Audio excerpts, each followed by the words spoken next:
All right, let's try again without giving out any details of my most precious people. Oh my God.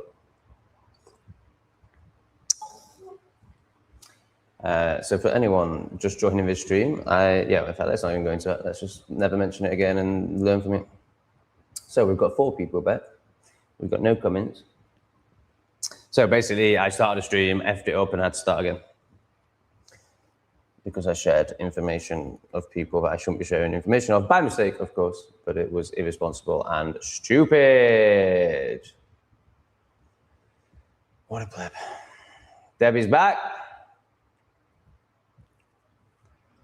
Violent, pathetic, broken man is back.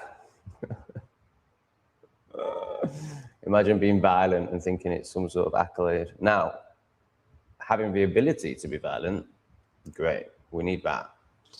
But actually, like, going around thinking you're a man because you're like, you want to say that to my even though I'm going to come into your live stream and shit all over it. To be fair to you, mate, you're not that bad. Like, at least you're not just a full-on ball of projection. You haven't gone inside and you have a spaz. But you know, at least in your desire to do me down, there's practicality in there. But everything you say is negative. Like, you're clearly somebody who's very jealous of me. Right, so all the good ones are back. We've also gained a Caluso. Oh my goodness. Look at him now, he's lying. So this is how disgusting this man is. You started a stream, insulted your audience and tried to hide it. No, I insulted you. And I'm more than happy to do that again. You're still an absolute pleb. You have no respect for me and you have a shit on my shoe. I don't need to end the stream because I've insulted people. I've just called the stream, name calling this back with vengeance. All of my streams are very insulting to plebs, and I'm very proud of that. So of course not. Why are you making up lies? Everyone just saw what happened. I shared the emails of some people who had donated to me by mistake, which obviously is not good. So that's why I've done it, because I'm an honorable man who tries to respect the people that honor me. And you've just made up a lie in front of everyone. So now everyone can see what a pathetic human you are. The sort of pathetic human that gets fisty when he gets exposed, rather than going, oh yeah, and taking accountability and growing as a man. No, you get fisty because you're so defensive, because you're so fucking pathetic. You absolute. You're there with the, in terms of my respect. Very jealous, pathetic man who hates himself and his life. Would you prefer to live in Tinsley or Page Hall? My God. So these are the areas of Sheffield on the side of the city that I never went to other than for football or to buy big sacks of green herbs and maybe little bags of powder. Page Hall is now Afghanistan. Like, I did a video there. It's unreal. Like, not a single white. I think maybe there were 2 white people in the video. I don't know about Tinsley. I assume so. I'm a posh boy. I was brought up in Worcester. So to me, these areas were just, you know, like the dark areas in Lion King. You know, you just would never go to them. So I went to Hillsborough to get my substances and football fix. So I never went to these places. The first time I'd ever gone to Page Hall was to record that video when I was 40. I've never been to Tinsley. So I'm going to say Tinsley just because I know that Page Hall is Afghanistan, but I imagine Tinsley is too. I'm not sure why you're putting them both in. It's either because they're both the same, or Tinsley could still be a very working class white area, in which case, well, obviously Tinsley, but Tinsley anyway, because it can't be worse than Page Hall. What are you going to do when you get tinnitus? I'm not going to get tinnitus, that's for plebs. I never mentioned violence. You wouldn't say that to my face. Come on, mate. I was saying that I do not believe you would have the confidence to be so disrespectful in person and somehow you made that about me. Oh, I would. Don't worry, I would. I think I could live in Cambodia. I'd charge the rent boys double for me to bum them. I'm white and blonde. Well, you wouldn't be able to make any money off of them. I know you're joking, but I'm going to take it seriously because it's quite interesting. You wouldn't be able to make any money off of rent boys, but you could be a rent boy or a rent man. So So, you know, a good-looking white guy out here would be in demand, even at you're 31, aren't you? Yeah, you could do it for 10 years if you've got a good body. But you'd have to compete prices. You get people on there who are like, I'm a money boy. And then you're like, okay, how much? And they're like, $100. And then they go, I'm not local. And I'm like, yeah, but you're competing with locals. What are you talking about? You might be from America, but you're competing with locals. So you're basically going to have to, you'd have a bit of a premium because you'd, you know, presumably not have a 3-inch dick and you're white. So there would be a bit of a premium there. You might be able to get $30 an hour. But yeah. Selling my ass, oh no, pounding ass, taking off a state. Pounding ass, taking off a state.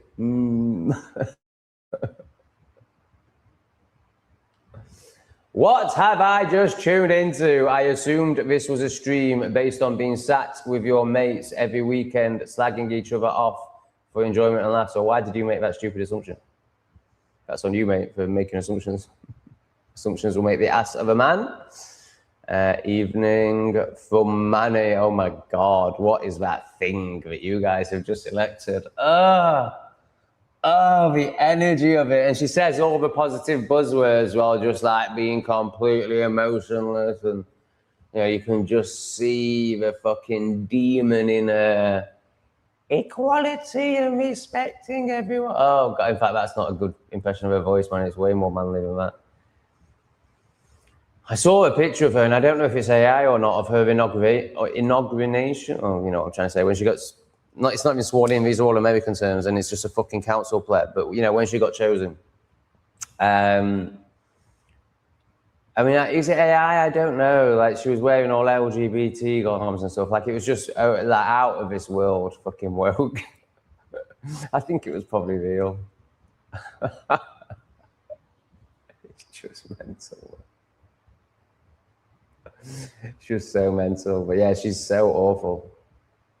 So I've lost all respect for Manchester. I know only 25% of people turned out, but how are people still voting for Labour? How are people still voting for woke, demonic shit?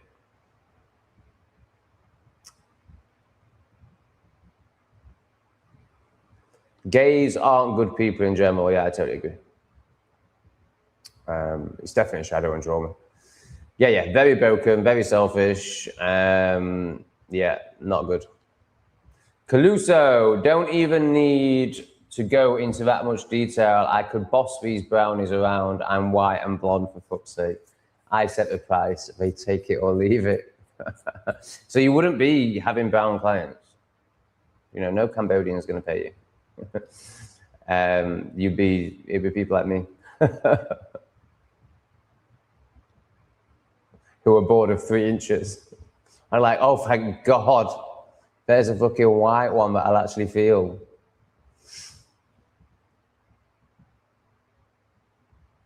Ah, Judd. Hello, Judd. Judd leaves lots of comments. Hit and miss. How you doing, mate? Is everything in this life a psyop? I have got to a point where I think every event of the third dimension is a psyop. Yes. I think there's some things that aren't a psyop, like oneness, like nature. But I think you're referring to news events. I call them events of the third dimension. Yes, I believe so. Now, what does that mean? Does that mean that no one gets hurt? Does that mean that there were no, well, you know, maybe there were no planes in 9/11. That's a bad example. Does that mean that there wasn't a young man called Henry Nowak who lost his life and got treated horrendously by the police? I don't know. I would be inclined to think, yes, that person did exist, and yes, that did happen. But then but they know that that's going to happen. It's inevitable because of, you know, their policies and the invasion and the two-tier system. And just the fact that these people are animals, and of course they're going to kill people. So they could use it and create a psyop out of a real event, or are they just full-on psyops? Yeah, honestly, I'm 50-50 on that front. Roz is having a trip out in a boot. I'm in a hotel room tonight and can relate to your irritation with others' noise, but it feels quite homely to be able to take you with me. Oh, that's lovely. Lauren, I've got a question for you. So Lauren is very supportive. And when I had my bouts of depression, and I can't do this, so periods of time where I didn't YouTube. So, you know, it was quite frequent. You know, like at least once a month, I'd have at least 3 days where I just couldn't do it, or often a week. And then obviously, you know, sometimes I disappeared for a month. And after a while, I'd always get a text from Lauren, and it was just like, "Hey, how you doing? Just want to let you know how much I love you and your content and really appreciate it. I really hope to see you back soon." And she'd always very proudly state that she's always watched every minute of my content. And this is since I started. Lauren is the OG. She watched from the very first episode in Thailand. I already knew Lauren in my actual human life. So is that still the case since I started live streaming, Lauren? Because if so, that is serious dedication. I'm just interested to know. Yeah, hotel room sucked, man. Why are you in a hotel room? What are you doing? Does all your income come from YouTube? Well, indirectly, yes. My other income that doesn't come directly from YouTube, but wouldn't happen if it wasn't for YouTube, so you could still say yes, is Patreon, Buy Me a Coffee, PayPal, so donations, and clients, people who walk with me, who pay £50 an hour to change their lives. So none of that would happen without YouTube. So you could say yes, or if you want to be really specific, then it would be 70 to 80% from YouTube itself, and the rest, and yeah, what I've just mentioned. Really? Ray's an asshole. What made you think that Ray wouldn't be hateful? He's a pathetic, weak, jealous man. Of course he's going to be hateful. It don't matter who is in power. These people think voting will actually make a difference. Who do you mean by these people? The people in my chat, I think it's about 50-50. But obviously, I totally agree with you. You are right. Oh, do you have misaligned fascia? Yeah, I'm almost certain that's going on. Yes. I think a lot of trauma is held in the fascia. Calusa, I heard Farage has declined. Yeah, well, he didn't really decline it, did he? He couldn't say the words "I don't accept." So what he did is he made it impossible for it to move forward. It was disgusting, his response. Absolutely disgusting. What an egoic, arrogant, lacking in integrity, lacking in good intentions for the country that man is. Like, he's all about himself. He's absolutely disgusting. I thought his response was disgusting. The way he handled it, the way he just started, oh, and it's very ironic because Rupert Lowe this, Rupert Lowe that, and the way he tried to deflect it, the way he tried to do Rupert Lowe down. Obviously, I know it's all just a tie-up and part of the show. Like, I don't care about Rupert Lowe. I know he's one of them. But if we're going to speak about the show, let's speak about the show. So, yeah, I thought he was disgusting. And he basically said that he wasn't going to get rid of the Tory demons, which means it can't go forward. So he's declined it, but in a way where he won't get accused of dividing the right, because he's obviously not far right, he's a leftist. I heard Farage has declined Restore's offer to merge the parties because Rupert Lowe has requested the ban of kosher meat. Not that I care, and I know they're all playing along. Yeah, no, I don't think it is that, actually. I think it's because he's insisted on there being no Tories in the party. Oh, poor son. Thank you, Tom. I appreciate you doing that. To others assuming Tom hid the comments as the reason for deleting and restarting the stream, shush your angry assumptions in the past now. Bless you. Thank you, Opal Son. Thank you for forgiving me for my faux pas. I went in the garden at 3 a.m. the other night. Huge effing trail of smoke across the sky. They are manipulating the F out of this weather. It's not normal. Yeah, I mean, these fires are... So I'm going to talk about what some crazy conspiracy theorists say now. Obviously, I don't believe anything I'm going to say. Of course, these are just natural disasters, and we can definitely trust our governments. They would never, ever do anything like this. So this is not true. But yeah, there's satellite footage of lasers. You can see the lasers going to the exact spots where the fires start. Obviously, it's all, well, these conspiracy theorists claim that it's all done by lasers in space. And then there's also video footage of libtards setting fire to creating these forest fires.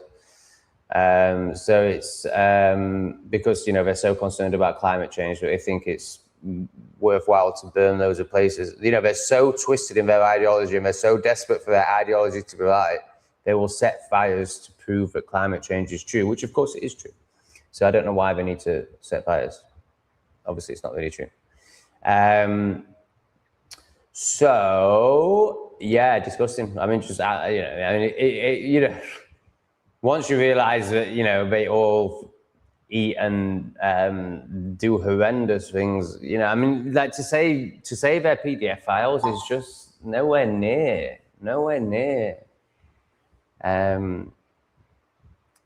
know, they get off on torturing children, and they get off on it not just in the only, obviously we can't comprehend getting off on torturing children, but if we were try and comprehend it, we'd understand it from a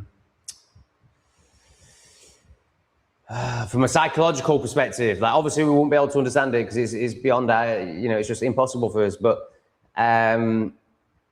you know, it'd be sick, it'd be twisted. But no, it's more than that. Like, because they're not human.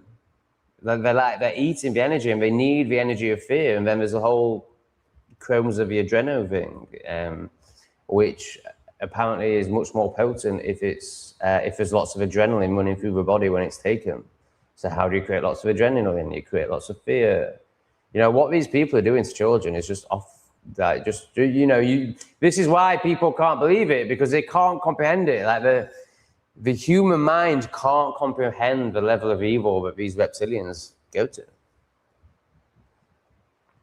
So, you know, I mean, obviously that is the worst of the worst, harming children.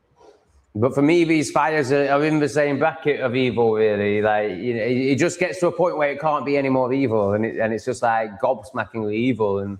And I think burning all of Europe and, you know, over the last few years, America, and probably still now America, it is just, you know, just beyond that level of evil where you just have to put it in the category of insanely evil. Just mad. I haven't heard kosher food getting mentioned in this low Farage thing. Kosher food is the safest around, as it's not tampered with. Funny about it. Now, why would Rupert Lowe want to get rid of kosher food? Because he's a massive Israel lover. So I think you're very confused there, Cluser. And also there's this, like, why would you want to get rid of the only food that's not poisoned? Yeah, really interesting, isn't it, Riley? Like, I think Coke have green lids on Coke for J's. But obviously anyone can buy it. So once you learn this life hack, then you reject everything to do with that horrendous sand rat religion, just like all the Abrahamic religions that are not of these lands and were forced upon us through conquering and forcing. It wasn't a choice. No one wanted to take on this Abrahamic religion that we now call Christianity, because it's for sand rats. So yes, you can reject all the sand rats propaganda, but you can eat their food because it's not poisoned. And yes, it was forced on us by the Jays. There's a whole army of foreign fellas now working in security. It's mad, isn't it? I mean, the level of inversion we're dealing with now, like calling them security. How can you call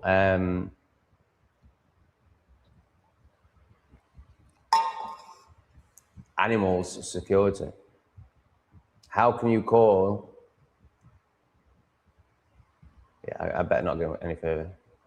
But I want to make some sort of references to the proven scientific genetic differences between certain species. And that proves that there's nothing secure about these people. Oh, Sarah, nice one. Thought I'd say hi. A long day with my non-verbal child. Oh my goodness, your life is very challenging, isn't it? This is definitely my healthiest outlet yet. These lives you do are cathartic. Great. One more reflection I had for you is what I think you did the other night is I think you broached a conversation with your partner that you're too scared to have through my live stream. It's great that you're getting to a point where you're like, this just has to happen and this is the only way I can do it right now. It's great that you're getting to a point where you're about to start talking about these things with your partner, but it isn't a healthy way of doing it. I'm not shaming it, I'm not making it wrong, and it's the only way you can do it in that moment. But of course, it's very passive aggressive to do it through my live stream. And of course, he's going to watch that and be mortified, but it's all public. And again, I'm not making that wrong. I'm just stating the obvious. So what I'm encouraging you to do is go to him in vulnerability, owning your stuff, knowing that that will allow him to own his stuff. And you can both have your first open, vulnerable conversation rather than like you usually do. Whereas doing it through a live stream is going to just create more than you usually have because it's going to create a really strong reaction in him of shame and embarrassment, and therefore he's going to get very defensive. So I wouldn't recommend it. I don't think it's a good way to do it. Having said that, if it's the only way you can do it right now, and if it serves you and you don't think he does watch the live stream, but you said he's a big fan of mine. So, I mean, I would be very interested to know how he reacted to that live stream. But I don't think it's really something you should be like. And this isn't like as a prude or as a like, oh, you should, you shouldn't. I don't care. It's you know, what's right for you and your relationship, and making it so that it's not an abusive ship rather than a relationship. Because at the moment you're just manipulating and abusing each other. So that would be my advice for you, Sarah. However, you know, I would love it if you did carry on splurging into the stream because it makes for a very good stream. But I don't think it's good for you and your children, most importantly. Non-verbal child, oh my God. Aggressive man, aggressive child as a partner. She's got super masculine energy and looks like a lesbian, and she's got a non-verbal child. My God, Sarah. You are here for a powerful journey. Your soul took on a big one. Congratulations. Whew. Ah, Josh, we love Josh. Have you been researching the islands in the south of Thailand? Hi, Tom. Thank you for your recommendations regarding Asia. Thailand it is, but would love to come and see you, but I'm worried you'll think I'm a pleb. So, Josh, I love anyone who is honest and authentic. And you can be honest in your plebbery. It's not about your knowledge. It's not about your wisdom. It's not about who's better, who knows more. There's none of that. It's just like, is this guy open and honest with himself? And of course, my judgment of you is that you have lots of blinkers on, lots of layers, lots of repression, and lots of... So obviously, I don't think you're living in honesty, but I think you're honest with yourself. And I think you are very ideologically challenged, but willing to look at that ideology. So if we were to communicate, I would totally, I would expect and understand that you would have resistance to a lot of what I said. But I know that you would be inquiring with that resistance. And that means I would love it. So yes, I would think you're a bit of a pleb, but I would love you for that plebbery. Because this is how and I think you'll know if this is true or not, and I'm almost certain it is true. You don't come with this energy. You know, you do come with this energy, but also just with a lot of blinkers on. And that's not your fault. I'm not going to be angry or care that you have blinkers on. I had those very same blinkers and still have many blinkers. So I'm not going to judge you for your blinkers. I will judge you if you're like grabbing onto the blinkers and like refusing to take them off, you know, or not, because it doesn't matter to me whether you take them off or not. Obviously, for you, I hope you do. I'm not going to be. I just know that if you came around me and Lee, it would be very beneficial for you. I know we'd serve you really well. I know you'd go away a transformed man. However, there wouldn't really be any expectation on that, or my self-worth wouldn't be based on how you reacted, like it has been in the past. So I think we'd get on great.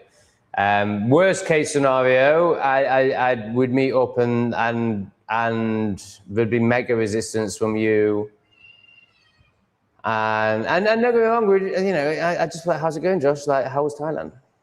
You enjoying staying with me? And then I'm sure the conversation would get a bit deeper. But I wouldn't be coming in being like, right, Josh, this is what you can't see. This is, like, no, just be a nice flowing conversation.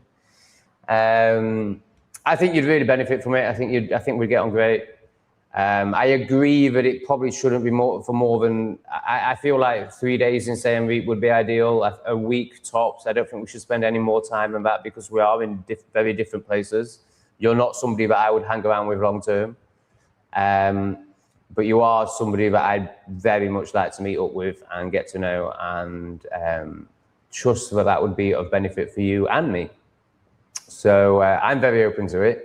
I think you should go and do X amount of time. So let's say you're doing 2 weeks, go and do 11 days in the south of Thailand, and then come to Siem Reap for 3 days, something like that. You could stay here. A week here is $120. So you can break that down, but it will be a bit more obviously per day than if you broke it down. So what's that? It's like 20 quid a day, isn't it? Or you could stay somewhere cheaper and get a tuk-tuk here, because I ain't going to leave to meet you. You're going to have to come here. And it's very normal. Of course, you're going to worry, but because we're so of the ego and so in the minds of others. My opinion of you matters to you, or anyone's opinion of you matters to you.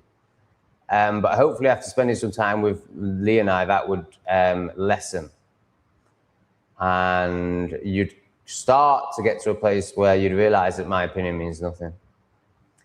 And so it's good to work that muscle. It's good to work that fear. Now, I still suffer from this, where I tell myself, oh, I can't meet people right now. I'm not sociable right now. I've smoked too much right now. I'm not good enough right now, because it matters what they think. But actually, so I've been on a big process with Michael with this. Like at first, I pedestaled Michael and was worried what he thought about me. And I still notice that coming up. And like when he invites me out after I've had a smoke, I'm like, oh, no, I can't possibly. So it still is a thing. But really seeing how well, for so many reasons, all he wants to do is connect and love and honor and grow together. He's not judging. If he is judging, then that's his shit. I don't care. Just all these things that you learn as you lean into these fears more. It's just vile, isn't it?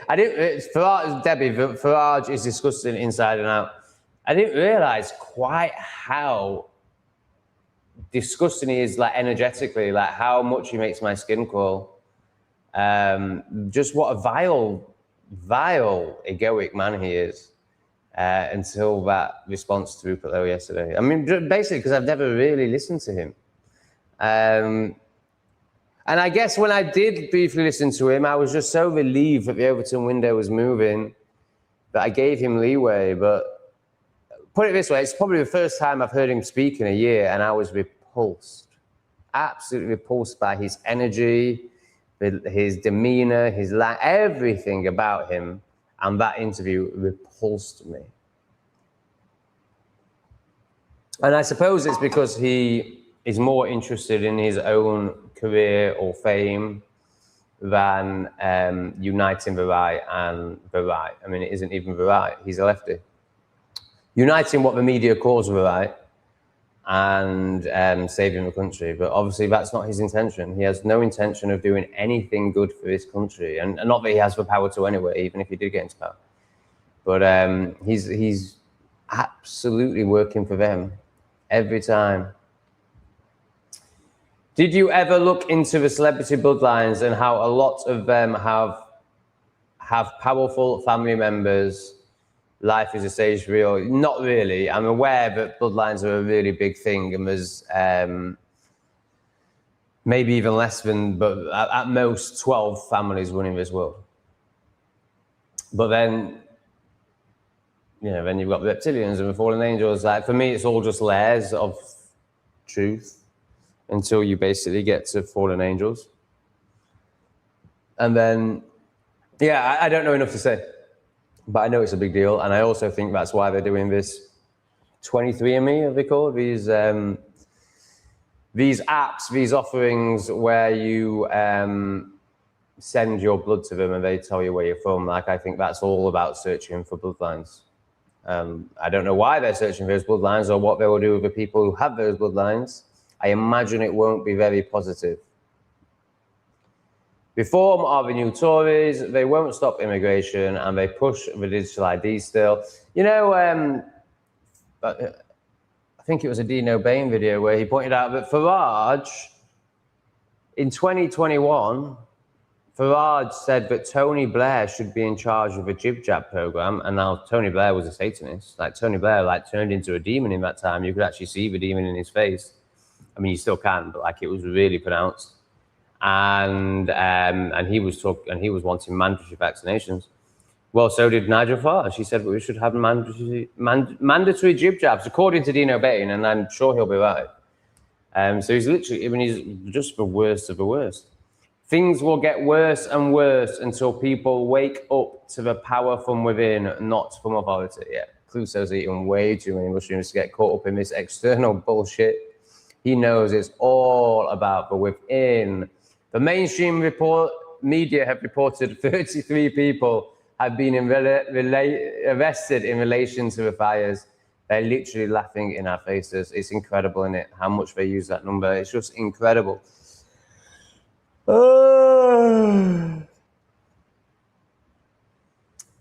So they're not saying who these people are, presumably.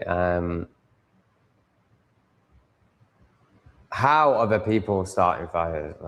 Just how evil and hateful do you have to be setting fire to nature to try and reinforce your twisted ideology?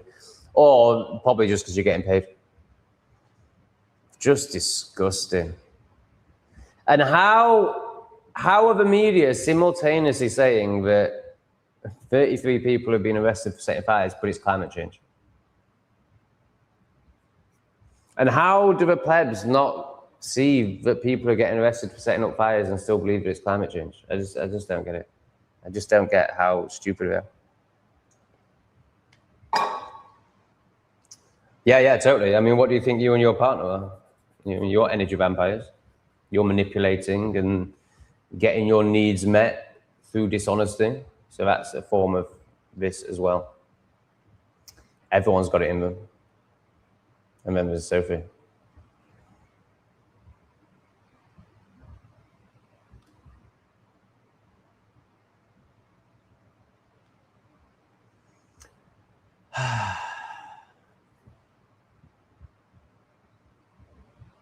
Hillary, oh, what an absolute C-bomb.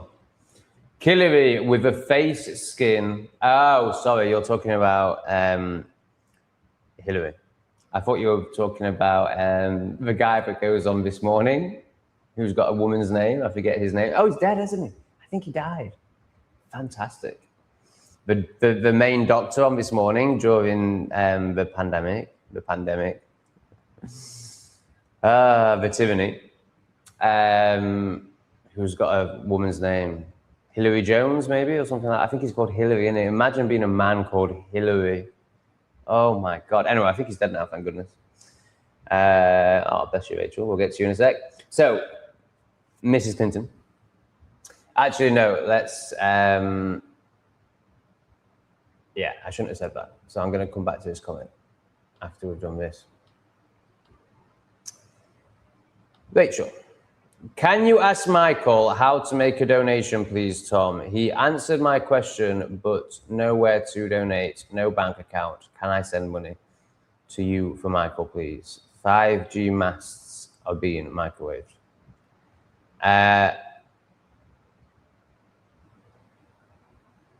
Yeah, but I mean, there's all the issues we spoke about earlier about, you know, whether it's serving Michael or not for me to do this. And then there's also the fact that you can't do bank transfers, can't use PayPal, can't use Buy Me a Coffee, can't use Patreon. So even if I did decide it would be best for Michael to say yes,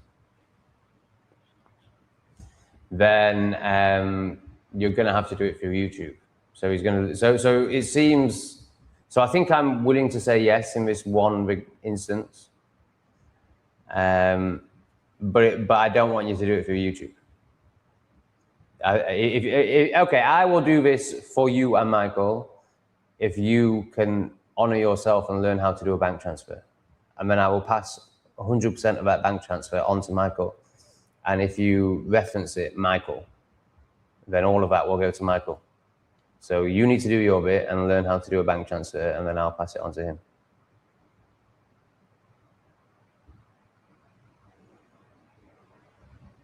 But I do still question whether that is really serving Michael or not.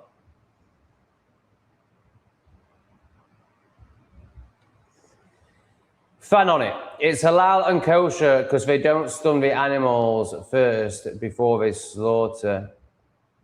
Yes. But there's also something about, so more than just meat, so forget the really, you know, the halal stuff, you know, that's just obviously brutality by Samats. But the kosher stuff is a bit different, I think. Like, yeah, of course, it's still got all that Arabianism in it, all that from that area of the world. Nothing good has ever come out of that area of the world. So, yeah, it's still got all the brutality and the evil in it when it comes to the ending of animals. But it goes wider than that because kosher food is more than just meat. And it seems that they have only natural ingredients in kosher food rather than all these chemicals that we have in our goy food. Thanks for the 10, Rachel. I forgot to thank you for that bit. Oh, no, I was going to get back to Riley. Where did Riley go? She was saying something interesting.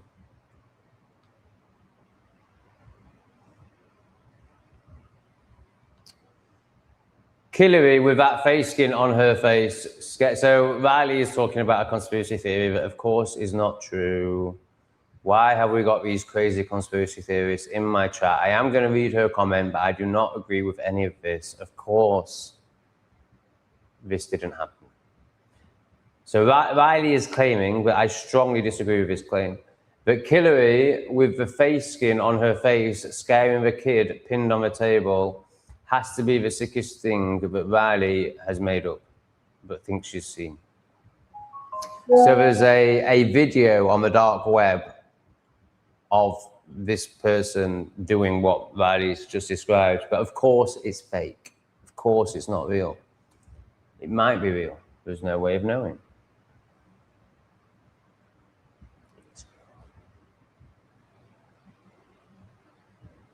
So yeah, it is. If it was true, which of course it isn't, it is the worst thing one could ever witness in their lives.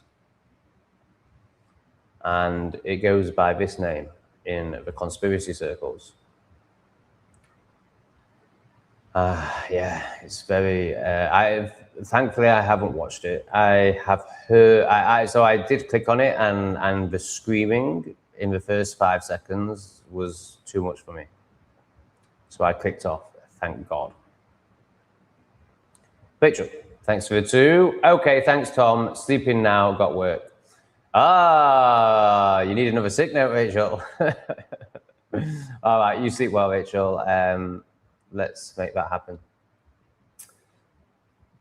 This is a new person, I think. Sim Racing Wales. Hey, Tom, I'm going to shit on the floor again. Oh, God, can't you get to a toilet? That's, That's pretty drastic. It's pretty drastic. The only times that happens to me, and it sounds like that was just a choice. It sounds like you're just choosing to shit on the floor. Are you Indian? And it looks like you're Welsh. Welsh people don't shit on the floor. Only Indians do that. And Bangladeshis. Then anyone from, you know, that area. Or me in forests. So yeah, it happens to me if I'm miles away from a toilet, or it also happens to me if I'm really close to a toilet, but not the in between. Only the two extremes. So you've seen in forests, you know what happens there.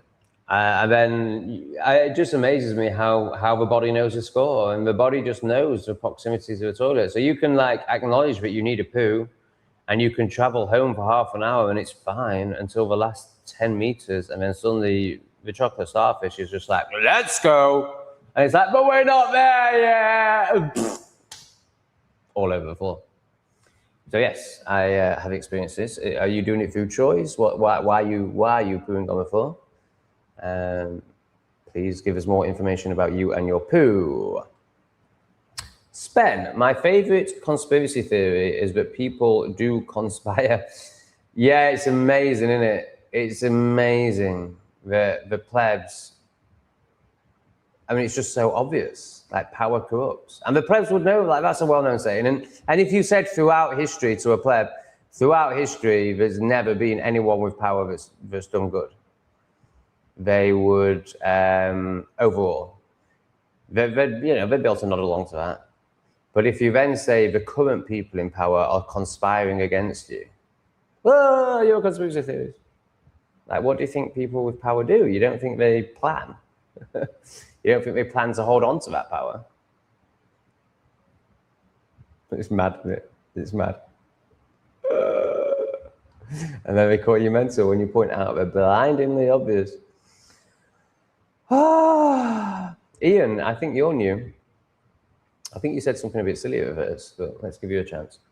I have been reading lots on the Napoleonic era. Why is it that today we view them as so behind the times, yet behavior, expectation, courtesy, and general humanity, even between enemies, was better? Yeah, very, very interesting. I agree with everything you said there. And then I would also throw in that all of history is a lie and, you know, you're just reading a story. And actually, and that doesn't mean, you know, there might be some accuracy and, you know, a guy called Napoleon might have lived, all these wars might have happened, maybe. I'm not saying they didn't, but just, you know, once you realize how much present day is a lie, then you're not going to trust history, his story. Yeah. And then when you look into Tartaria, and then there's also a really interesting, what's the Christian one? Oh, I can't remember, but there's, you know, the only Christians that ask questions, they get to a place of Millennial Kingdom, I think it's called, or something like that, of realizing that there's 1,000 years that's either added or missing. I think added. So it's the Dark Ages. The reason they're called the Dark Ages is because they didn't really happen, and the information is dark because they didn't happen. I forget what that one's called. But forget that. Tartaria is more than enough to know that all of history is a lie. However, I agree with what you're saying about the way we're told people were then, but, you know, it's all just his story, so don't hold it all lightly. Lowe said in his video to Farage the other day that he needs, oh, he did say it, did he? Halal and kosher to be banned. Was that one of his 5 things? I mean, halal, for sure. The argument against it is animal welfare. Yeah, I mean, really, I don't think Rupert Lowe is worried about animal welfare. I mean, of course, I don't think he enjoys animals being, you know, he seems like a pretty, I mean, obviously he's one of them, so. But just speaking from this level, he seems like a very moral, decent man. So I'm sure he doesn't like animals being tortured. But I think really what it's about, if we're to pretend that the PSYOP exists, is the halal bit and the whole Muslims taking over England and changing our culture bit. And they'll, but rather than saying that, because that's a lot for the plebs, they'll use the animal welfare argument because that resonates with plebs because they love virtue signaling and they love being, a warrior. Have you seen the latest Pride marches? I couldn't fucking believe it. So when I went to Pride 20 years ago, twice before, I was like, no. It was just very gay. It was just very, it was woke, it was awful. It was kind of before woke. It was just a load of fags in a field having a good time. A load of cigarettes in a field. And it was,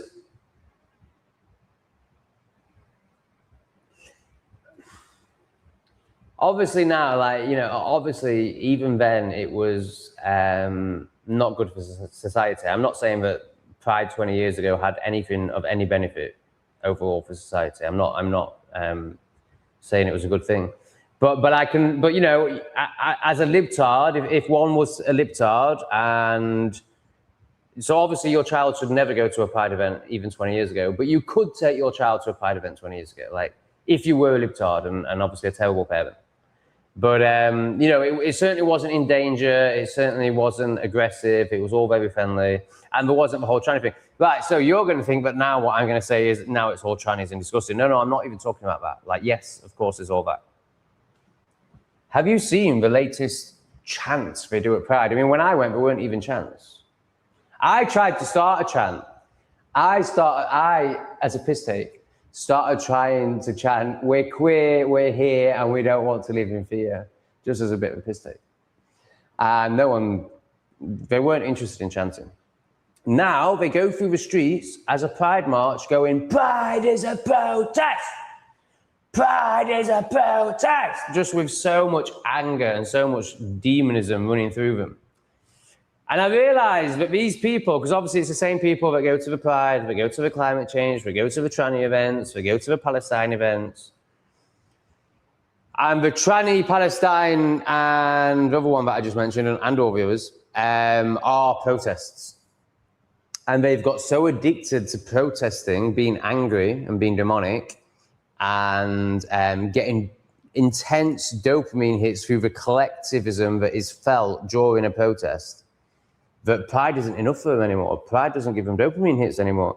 Now, they can still get the dopamine hits by waggling the wing wong in front of kids and trying to convert kids, because really most of them want to stick their woo-woo in the kids' no-go areas.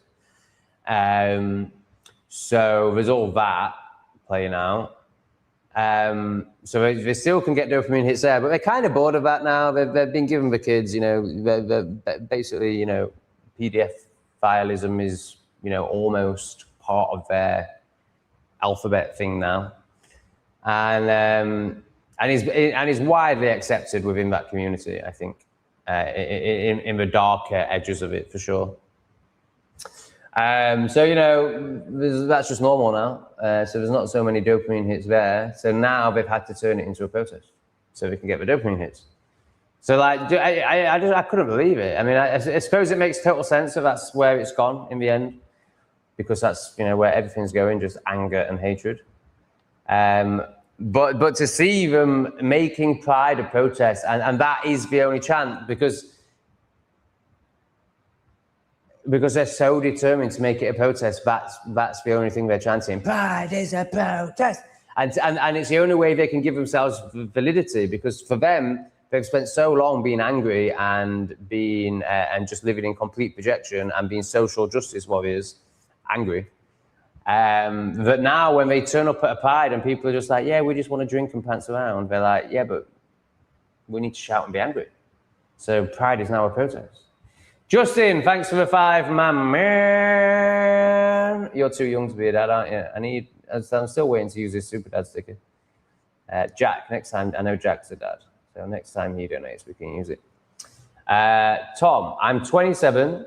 I have 80K saved. Well done, mate. That's fantastic. I make 80K a year. Wow. So presumably to make 80K a year without manifesting it, without being self-employed, you must be selling your soul and you must hate your job. But congratulations, you know, in terms of, you know, that says a lot about your intelligence levels. Do I quit my pleb job and abscond to Southeast Asia, or do I need to save more cash before doing? Oh my God, you've got more than enough. Or do I need to save more cash before doing so? So it sounds to me, mate, that you have a skill set where you could very easily replicate this. It sounds like you're in demand. It sounds like you can get jobs pretty easily. So I see no reason. So first of all, the answer to your question, 80 grand, mate, that's 8 years out here. So you've got 8 years, let's say 7 to be safe. You've got 7 years to work out how to earn 10 grand a year. Now, a man of your abilities and acumen is going to feel he deserves and does deserve more than 10 grand a year. But what I'm saying is you only need to make 10 grand a year out here. So as if you can't, so one, you've got 7 years to pick up enough online work to earn, well, 12 grand a year. Let's say 15 grand a year. To earn just over £1 grand a month. That's small fry for a man of your abilities. Also, you've got 7 years to work out how to make money out here. I mean, well, it's hard to say. You know, you may have, often people who can earn this sort of money in the corporate world aren't entrepreneurs. So you might struggle to create a business out here, but it could be that you're very entrepreneurial. Like, if you're entrepreneurial, mate, you can mop up out here. You know, the competition is, let's just say they're not as experienced at running businesses. You know, some people might bring IQ into it, but, you know, you can just go on experience. So you can absolutely mop up out here. Now, there are, you know, some legal things that make that a bit more difficult, but not so much in Cambodia. So basically, you've got 7 years to work all that out. Now, you're used to, let's just call it fear and scarcity. You're used to having a big amount of money every month, and obviously it scares you to let go of that. So this prospect of time is going to be very new to you. This prospect of freedom and slowing down, and this concept, I should say, of not doing anything for 7 years. But that's not actually what I'm saying, because you'd work it out within the first year. So within the first year, you're either going to be setting something up out here, or you're going to have a little online number that makes you feel safe. Because that's basically what we're talking about. Do you trust? Yeah, it's not safe, it's trust. Do you trust yourself enough? We won't go past self for you, Justin. Do you trust yourself enough to be able to create an income while you're out here? And do you think you can do that in 7 years? Well, if there's any question in there, mate, it's your shadow part speaking. But I don't think there'll even be any doubt there for you. I think you'll just be like, yeah, of course I can do that. Mate, 80 grand is a colossal amount of money in terms of the type of people that come out here. I did it on 5 grand because I trusted and just knew I could make it happen. And mate, there's so many opportunities out here. And the type of people you meet, like, they'll be very inspiring. Everyone out here is an entrepreneur of some sort. And there's a few people who are getting up at 2 in the morning and working all night online. But in general, and there's a few people teaching and stuff like that. But in general, you know, very interesting people out here, high entrepreneurship, lots of opportunity. For a man of your intelligence and ability, it's going to be no problem. And you've got a 7-year buffer. Get yourself out here, mate. Quit that fucking horrendous experience you must be having every day. You've done it. You've put the work in, you've got to 27 and you've achieved it, you've done it. Well done. Now, reward yourself. Don't keep fucking putting yourself through that. Fantastic, Justin. I look forward to meeting you in St. Meet. Well done, brother. Well fucking done.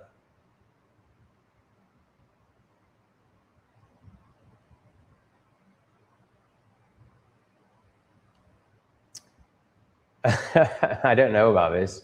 It was interesting to see a video on the Bank of England funding the Australian painter. Yeah, I was pretty sad when I realised that the conspiracy was actually a conspiracy, that the psyop was actually a psyop. So I was really enjoying loving this man. And I was really enjoying stating that he was a hero that tried to save the world. And then I realised, oh no, that was all a show too, and he was one of them too. That was a very disappointing day.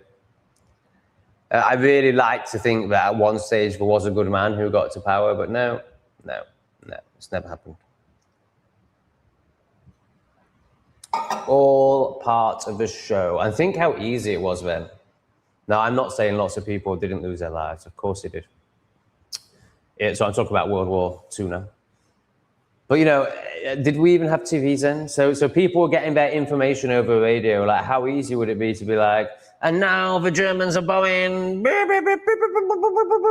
Oh, 50,000 people have just died. You know, like, we have no idea what happened. It was all a show. Okay, so Sarah and her demonic relationship. Update. Point is, he won't. He hates watches your videos, never watches your live streams. I do. Oh, okay, cool. That's fine then. Slag him off all you want. I mean, my God, if he hate watching my videos, he must be a horrendous human being. My God. So why is he embarrassed that he hate watches my videos? So does he know that hate watching is for sad bastards and he wants to pretend he doesn't do it? Or is he so judgmental of me that the idea of someone even seeing him watching this far-right racist content is just too much for him? Is it like, which one was it?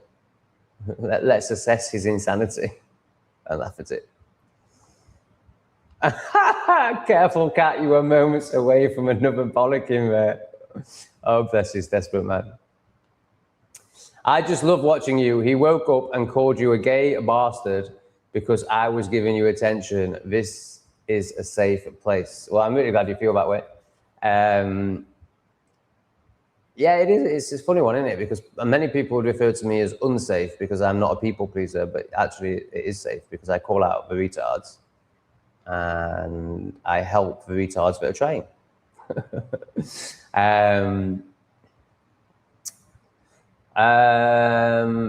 Yeah, he'll hate you giving any attention to anything. This is why he's jealous of your son, because, I mean, he's a broken little boy, basically. He probably has mother issues. Has he got a bad relationship with his mum? Because it sounds like he's basically made you his mum. Now, this could be a projection based on my childhood. I need more information to be sure, but to be jealous of your son is about your attention. And he doesn't know how to get your attention because now the kinky side of your relationship is worn off. Like, there's only so long you can get off on that without any real connection. So now, you know, he used to get all your attention by tying you up and slapping you around, but presumably that's all died down. So he doesn't know how to get your attention, hence him being jealous of your son, who automatically gets your attention because you're a mother, obviously. For any man to be jealous of that bond is just despicable, absolutely despicable. So yes, of course, he'll be jealous that you are listening to an actual man, even though he does take penis in his ass, is 10 million times the man that that little child that you're dating is. Justin back in with a 5, but fucking hell, and as if Justin's going to notice a 5, and no wonder he's so generous on his 80 Gs a year. Fuck me. Thanks for your advice, mate. I'm mulling Cambodia, Thailand, or Indonesia. Why do you prefer Cambodia? So energetically, Cambodia is very different to the other two. The other two have sold their soul. The other two have gone in my opinion, have gone too far down the tourism route. So of course, there's benefits to that. There's 5-star hotels, top quality gyms. Bali's facilities are outrageous. If you want top Western facilities, then Bali and Thailand are going to provide that in abundance. But you're going to get, you know, the downside of over-tourism too. Cambodia is just feels more authentic and real to me. It's a lot calmer. I like the fact that hedonistic expats don't come here. I like the fact that the more pleb end of refugees, expats, go to Thailand or Bali. Siam Reap is just so special. The energy here is very different to anywhere in Southeast Asia. Anywhere else in Southeast Asia is way more chilled out. The people are way more friendly. The people are less scammy, certainly than Thailand. Thailand's very scammy. And that's not just based on my experiences. You know, anyone who lives out here for a long time will tell you that. Cambodia is much more honest. I much prefer it. However, if you like the city, if you like flashing lights, if you like noise, if you like hedonism, then Cambodia might not be stimulating enough for you. I mean, what I would say, mate, with that sort of money is just check them all out. You know, spend your first 2 years traveling, like forget the 7-year thing, make it 4 years. It depends how confident you are in yourself, how much in fear you are, how much in scarcity and story and lack programming you are. So when I first went to Thailand with quite a big pot of money, I was very much in lack and scarcity, and I was like, I have to make this last for the rest of my life. I chose to do that by trying to create a business and totally fucked it up and lost it all. And look, I'm still out here and I'm living my best life ever. So it's all a story. So you might find you'll probably come out here with I'm going to spend this amount a month and it's going to last me for this many years, just like I did. But actually, I think you either know now or you will come to know that you can make money whenever you want, man. Like you don't earn 80 grand a year at 27 if you don't have a strong ability to make money wherever you are, whenever you want. Even if that is just by employment, even if you you haven't met yourself deeply enough and fallen in love with yourself enough to realize that you can create your own money. A man of your ability, even if it's through an employment, will definitely be able to create money. So I would say, forget the 7-year thing. Just know you've got a nice buffer. Don't fucking put loads of boundaries on yourself. Travel around for 2 years and experience it all.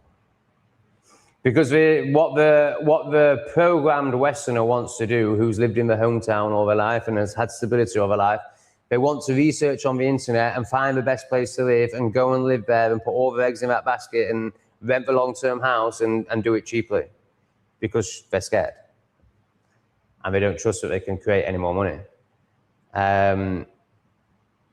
So I would really try and lean I would really try and feel that fear if that's there for you and get past it and enjoy the fruits of your labor and travel around for 2 years and work out where is best for you.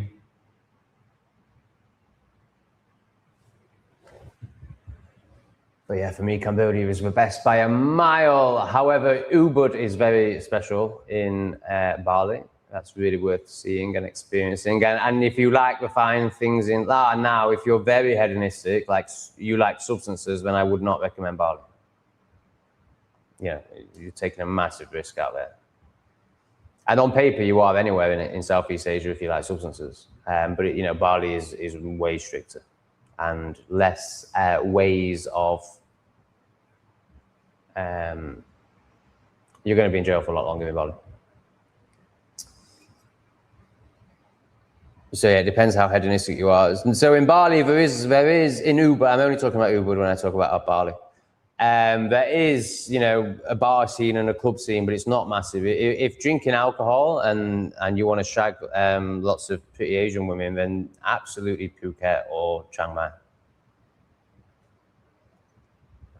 But if you're not so hedonistic, I would consider Cambodia. Hi Tom, how's the cat's cough? So bad with any sort of F sound. Get them both a treat. Thank you so much, Michelle. So I've got really good news on this. I was really worried yesterday. So basically it's got to 6 or 7 days, and obviously I'm going through this whole responsibility thing at the moment where I'm realizing basically I have very little responsibility and I'm very selfish and don't look after anything or anything around or anyone around me. And then I've also got this whole, knowledge around pharmaceuticals and lack of respect for anyone that went to university and got brainwashed and think that they're some sort of doctor or vet when all they do is push pharmaceuticals. Then I've also got laziness issues, heat issues, practical issues around not having a cat carrier. So a lot of resistance to going to the vet. However, my beautiful little kitten, who is my world and is very small and very delicate, has been coughing for 7 days now. So last night she got onto my chest and she coughed 4 times in a row in my face. And I was like, oh, this is clearly the universe, you know, me, God, saying, self, I should say, this is clearly part of the responsibility lesson I'm going through right now, which is very intense and happening in many ways. So this is clearly linked to that. I need to take this cat to a vet.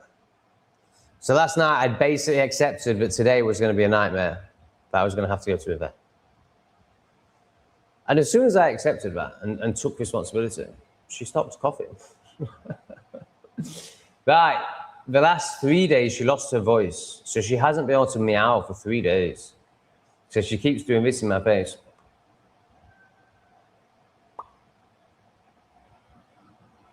No noise comes out.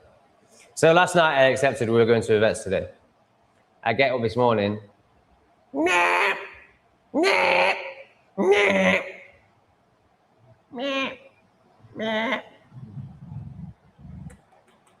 She's meowing again, and she's not coughing.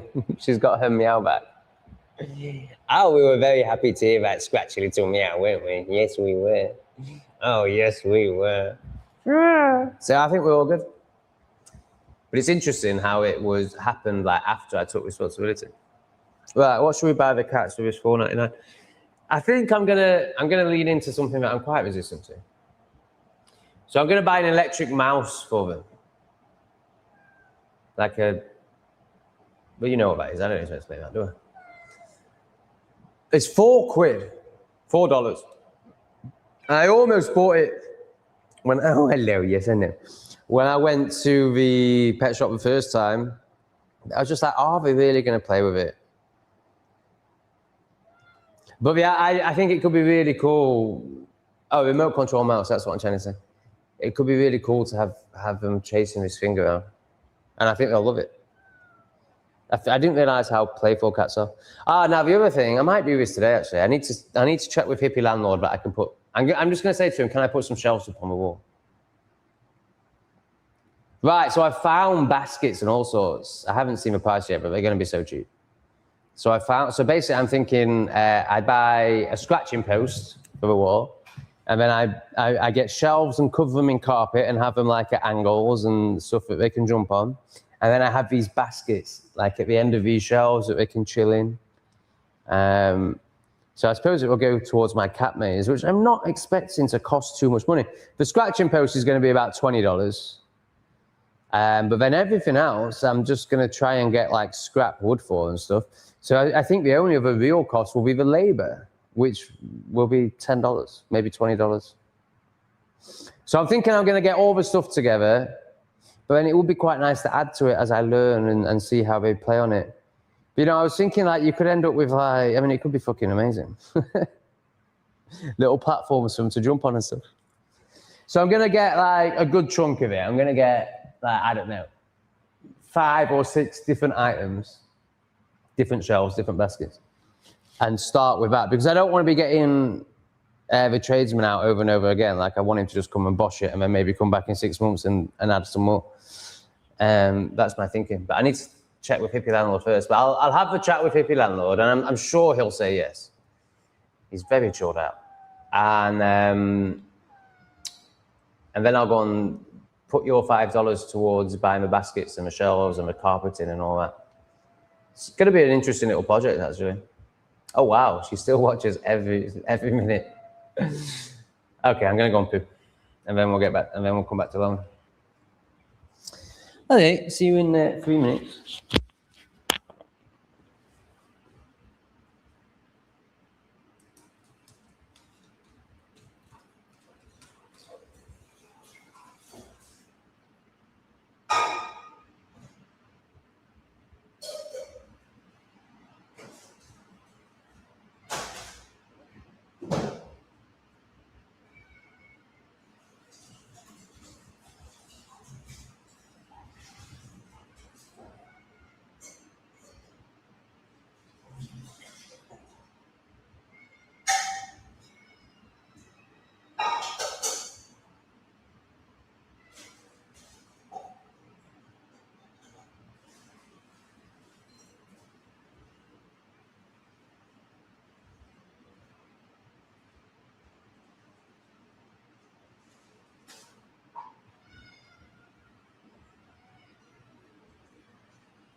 Do you need more fish?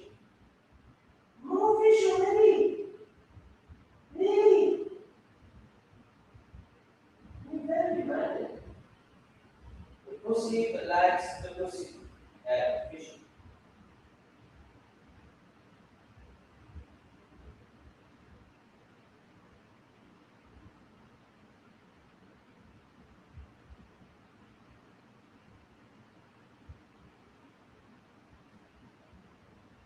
It's super more for sure.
Wow!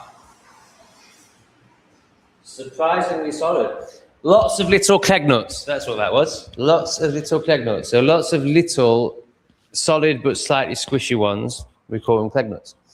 But not the gushing waterfall I was expecting.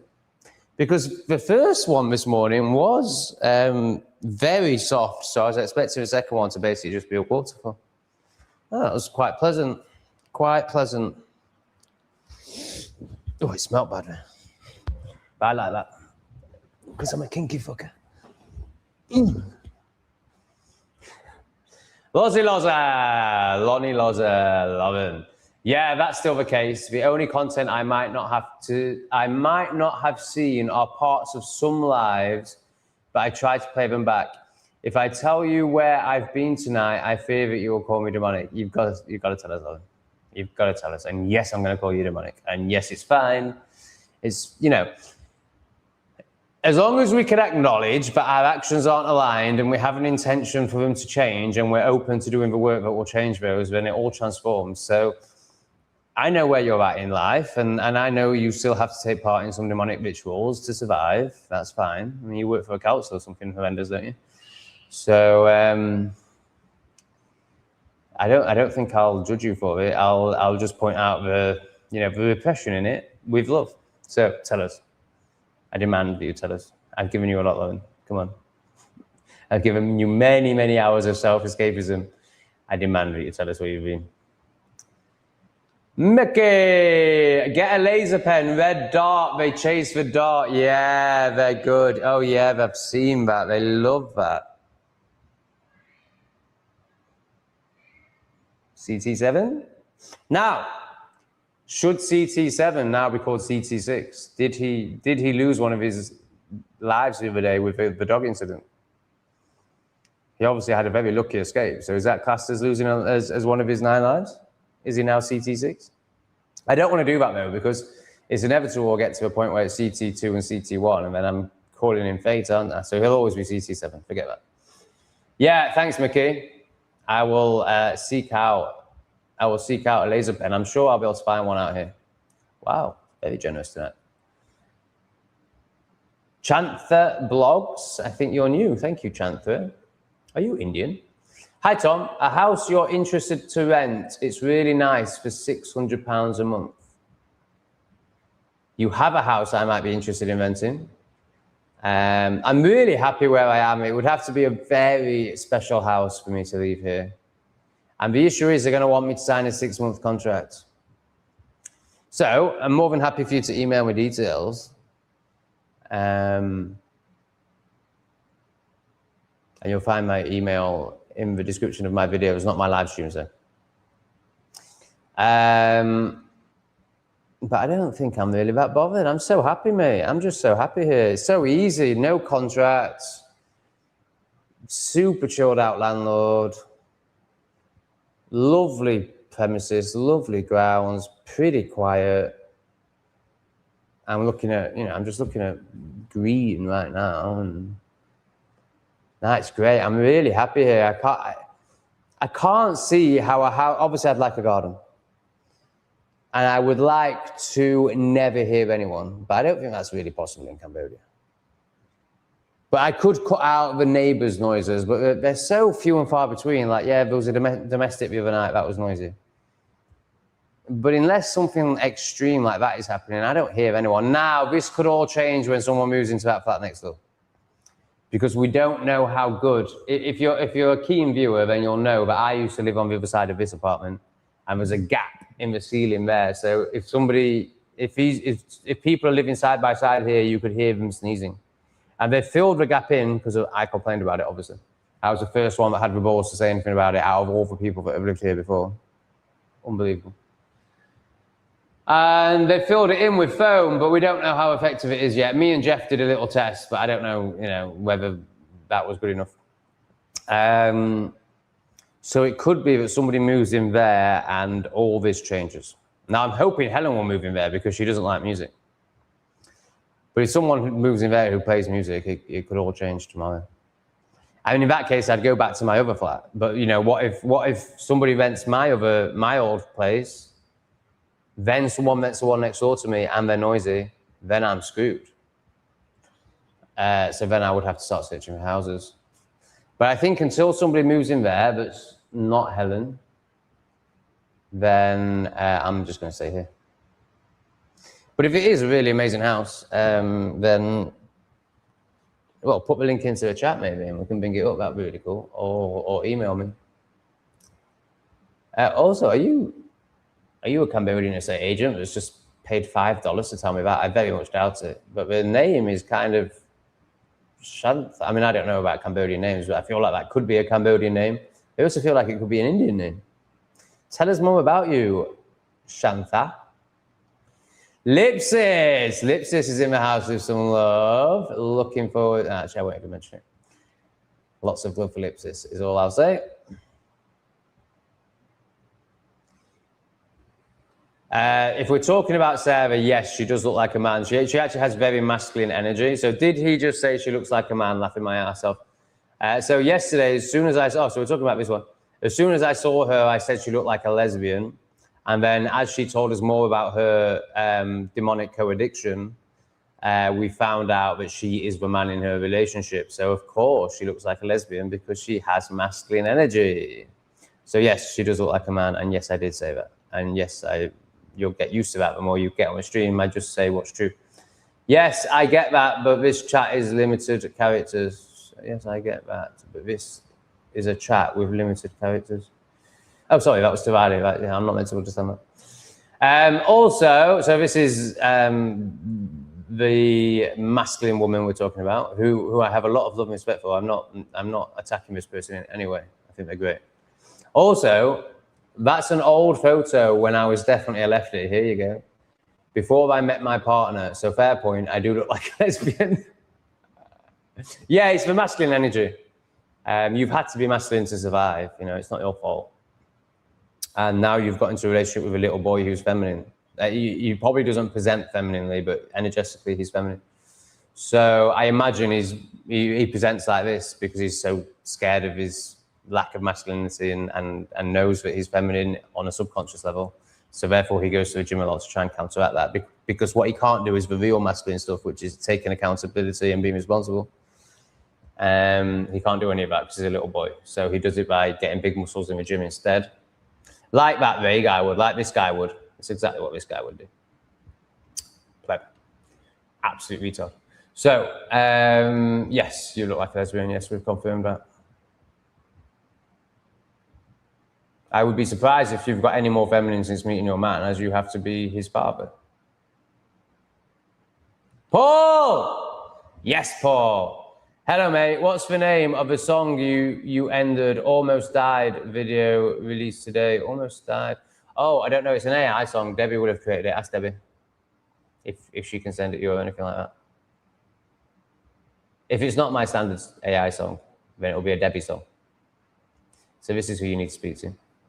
Paul, have you watched my Tom Greatrex video today? It includes your amazing comment. Tom, what makes you think you've got wisdom to share? Well, my experience, my wisdom, the clear impact I have on people through my wisdom and my experience. It's not,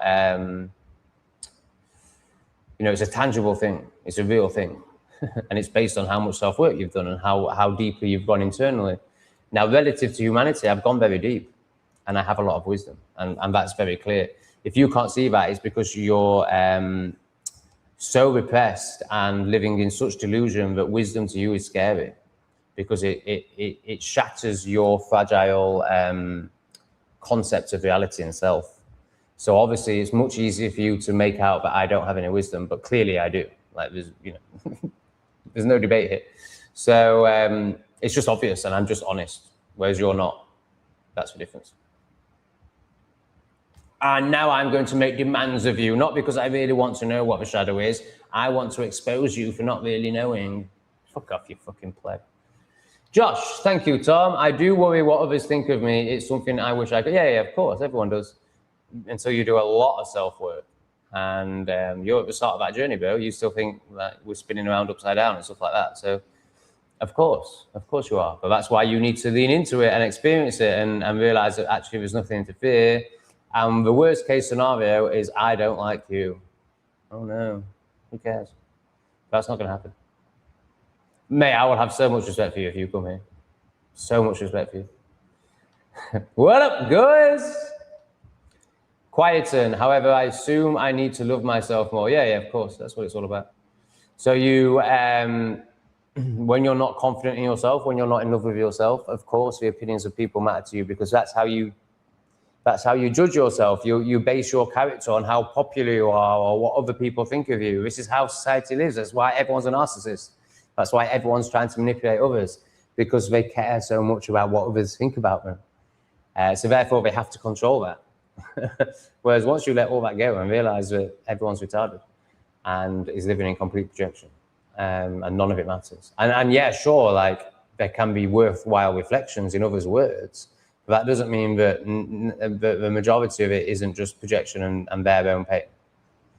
And once you realize that, it's very freeing, very freeing. Fallen angels is biblical, Tom. I thought you didn't believe in that. Well, yeah, this is where it gets quite complex, doesn't it? Because I think there's a lot of truth in the Bible. And I think there's a lot of evidence to suggest that some things did fall from the sky. And I think it's very clear that non-humans are in control here currently. But it's all stories. It's all guesswork. So I think that, for example, I think there's a lot of evidence to suggest that Noah's Ark was a thing. There's definitely, for me, there's not even a question on whether or not there was a flood. Like, that's very geographically provable, scientifically provable. So yeah, I have no problem with using references from the Bible for truth. But what I believe the Bible is, obviously it's written by them and it comes from that lands. It's nothing to do with this country or these people or our heritage or our DNA. We're pagans. So it's really interesting that the US government is really attacking pagans right now. So I think the Bible is a lot of truth that's been manipulated and used to put people into shame and fear and therefore make them controllable. But that doesn't mean that the events in the Bible aren't possibly true. You dig, Riley? I'll dig you. 23andMe test kits are sent to China to be analyzed there, put in a central computer so the CCP can develop targeted bioweapons against you and yours. I think Roz has just nailed it, man. I think there's also the bloodline stuff as well. But I think this, I've never heard this before, but that to me sounds like a crazy conspiracy theory. I can't believe we've got these crazy people on this chat. Oh my God, that's a crazy conspiracy theory. Nice one. That resonates with me. You are still so unbelievably about the external, it's unreal. Anyone washing their laundry in public are such a narcissist hypocrites. I leave my house once a week through necessity. Oh, I think he means wash, as in I'm open and honest. Definitely not a narcissist hypocrite, but there is definitely some self-sabotage in there and some, yeah, it's like I protect myself through shocking people. Like I'll shock you so much that you just won't come near me. So there's definitely some psychological stuff in there, but to make it all negative and, you know, I mean, my God, like what an unconscious individual. Yeah, so you could often, that could have been a very wise reflection if you didn't do it with hatred and projection. And obviously lack of self-worth and lack of self-love.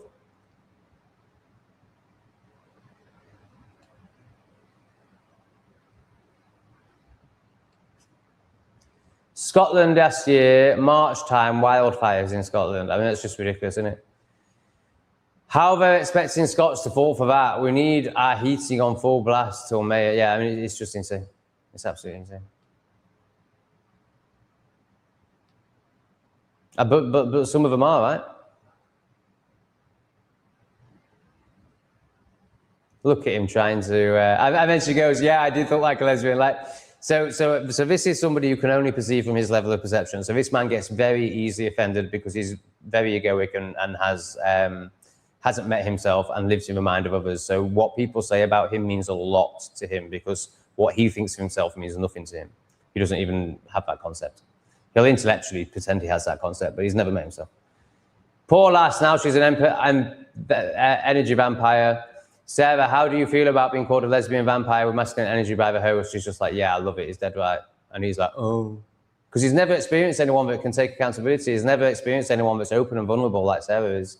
Anyone who's actually striving for better. He's only ever met other narcissists and plebs like him who all have a false identity of self and live completely in the external and completely in projection and hatred. This man is really, really dire. A really dire human being. No fun to be around, no authenticity, no honesty, no openness, complete judgment and projection. I don't think he's got a low IQ as well, so he'll be one of the worst ones because the ego uses the IQ. A vile human being, really vile human being, like just the worst of the worst. I'm so glad that people like this aren't in my life. I'm so glad I don't have to be around people like this because I'm an enslaved office worker, because you end up being around people like this. Fucking disgusting, like really disgusting human being. I think this one's disgusting as well. I'll give Lee some credit. He's got a clue, but he isn't. Oh wow, you'll give Lee some credit. The vaccinated office worker, like who the fuck do you think you are? Like, how can you think your opinion matters to anyone in this chat? How do you think you can judge Lee? You're a fucking spaz. Lee is a god. Well, Lee is a god. We're all gods, but Lee knows he's a god. Look at you, you little fucking slug on the floor giving your opinion on Lee. Fuck off. 7, we're human, we're flaws, we act out, we can all be energy vampires. Are you listening, Ray? Are you listening to somebody who's authentic and vulnerable and real? This is the opposite of you, Ray. And you projected your stagnation onto Sarah. You projected your repression onto Sarah. You assumed, it didn't even occur to you that she wouldn't be mortified because you would be. And you can only perceive from your crap level of perception. Your very low, baby soul, pathetic, scumbag level of perception. So Sarah is displaying to you how wrong your projections are. Will you be able to see it? Probably not, because you're a fucking spaz.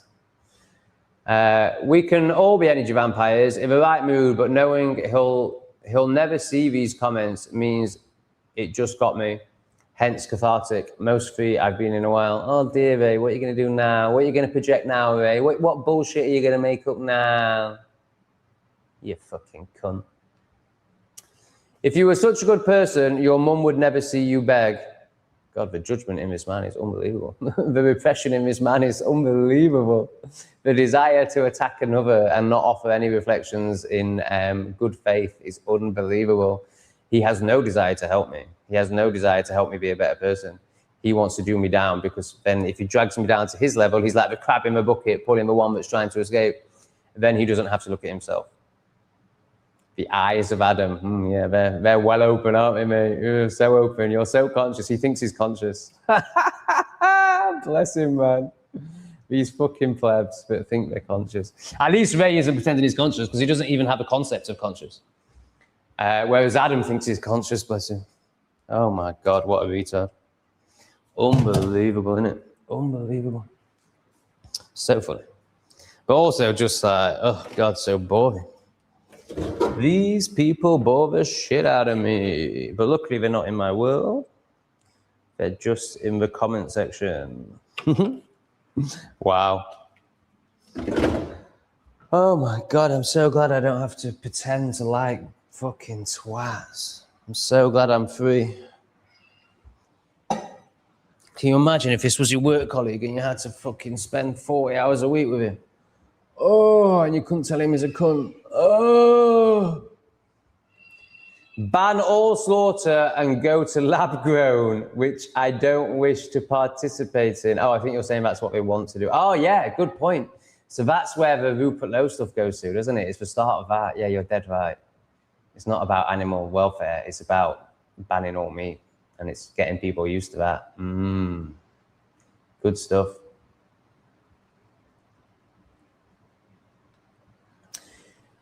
Shanta. I was in Siem Reap last year and checked into a hotel the time I was told, but the room wasn't ready.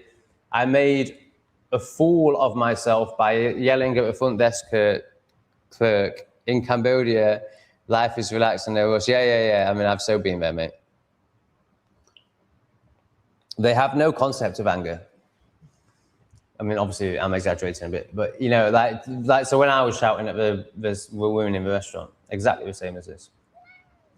Just ridiculous. I mean, ridiculous on every level, but we'll just focus on the bit that you brought up where it's just not like, you know, when I was like, I can't wait 15 minutes, you know, the truth was that I didn't have enough patience and willingness to sit with myself for 15 minutes. I wasn't working. I mean, I was working, but, you know, I was editing videos. So the truth was I was so conditioned into English ways, you know, now, rush, that just felt abhorrent to me and totally unacceptable. But of course, that was just my conditioning and my repression. Of course, 15 minutes is fine. Of course, shouting at people over a failed delivery is just ridiculous. Of course, you shouting at but then at the same time, I can understand from your Western perspective, like you said the room will be ready at this time. I'm tired. I've been traveling. This isn't fucking good enough. And I can understand it. But also what you say here is more true, that, you know, in Cambodia, you just relax and you don't rush and like, what you're getting angry for, it's Cambodia. Like, what are you rushing for? There's nothing to rush to. I mean, I guess if you're here for 3 days and you want to see all the sights, maybe, but just, no, we're not doing that in Cambodia, basically. You're dead right, mate. I really like that. Thanks for sharing. Soul cutter, you can't cut a face off in one piece. It's medically impossible because of the connective tissues to the skin. So soul cutter is offering evidence for why the Killary video might not be true. Is that right? So just this area here, you couldn't cut that off? So you're saying that like this is attached to tissue underneath? You know, that does sound pretty legit. Would they not have found a way to get past that? Would there not be certain tools you can use? Yeah, interesting point. I would love to be wrong about all this stuff, man. Honestly, I would love to be wrong. I'm so open to being wrong. No. You're not chewing the laptop, mate. CT7 is obsessed with his laptop. He loves rubbing against it, and now he seems to be trying to chew it. So I don't know if he rubs against it just to get my attention, or if it's like the sharp edges that he likes. If I start stroking him, would he stop? No, not really. I think he genuinely likes the feeling of the laptop. But claws on the screen. No, you can't bite me. Claws on the screen is too much, mate. Thanks for sharing that, Soul Cutter. Thanks for offering another perspective. Why? Can you just imagine the terror in the poor kid? It breaks my heart, and I generally couldn't sleep at night. Yeah, I mean, it sounds like you watched it, right? Like, oh my God. I think the first video on this sort of touching upon these realms, although nowhere near as bad, was it Ken Bigley, the beheading, that went all around the internet? I couldn't really watch that one either. I mean, so now I'm at the point where I would just never even, you know, I love and honor myself way too much to even click on any of these videos. But there was a time where I thought I wanted to see this sort of thing. If it, yeah, it is the most horrific thing that's ever been videoed, I think, if it's real. There is no way of knowing, though. I mean, Soulcut makes a really good point. Like, so I've basically spoken as if this is a fact for many years. It isn't. And I'm not saying, you know, if I had to gamble, I would say I think it's real. But we don't know. And the more I realize that everything is a psyop and that there is no disclosure, there's no exposing truth, there's just what they let out, the stories they tell. So really all they want is division. Well, telling us stories like that is a great way of causing division because it really incites people. So it makes people like us very extreme and very non-accepting of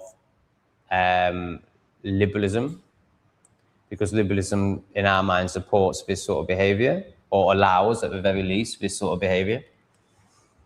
And then of course the liberals can't even comprehend that level of, you know, they can't take any information in, that they can't literally see, like they can't gather evidence or anything like that, or notice patterns or even read statistics.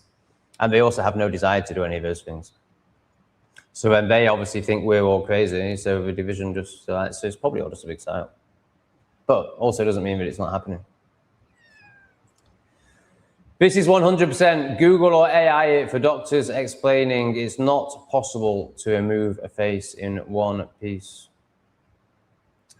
I imagine you're actually correct. I mean, asking AI is obviously pointless. Is it possible to remove the skin of someone's face in one piece? Don't worry, I'm not planning on anything. I'm researching Aztecs and old sacrifices. And we are shown in movies that they used to remove the skin off people's faces. Is that possible, or would there be too much tissue connected and you wouldn't be able to remove it all in one piece? Please tell me the answer now.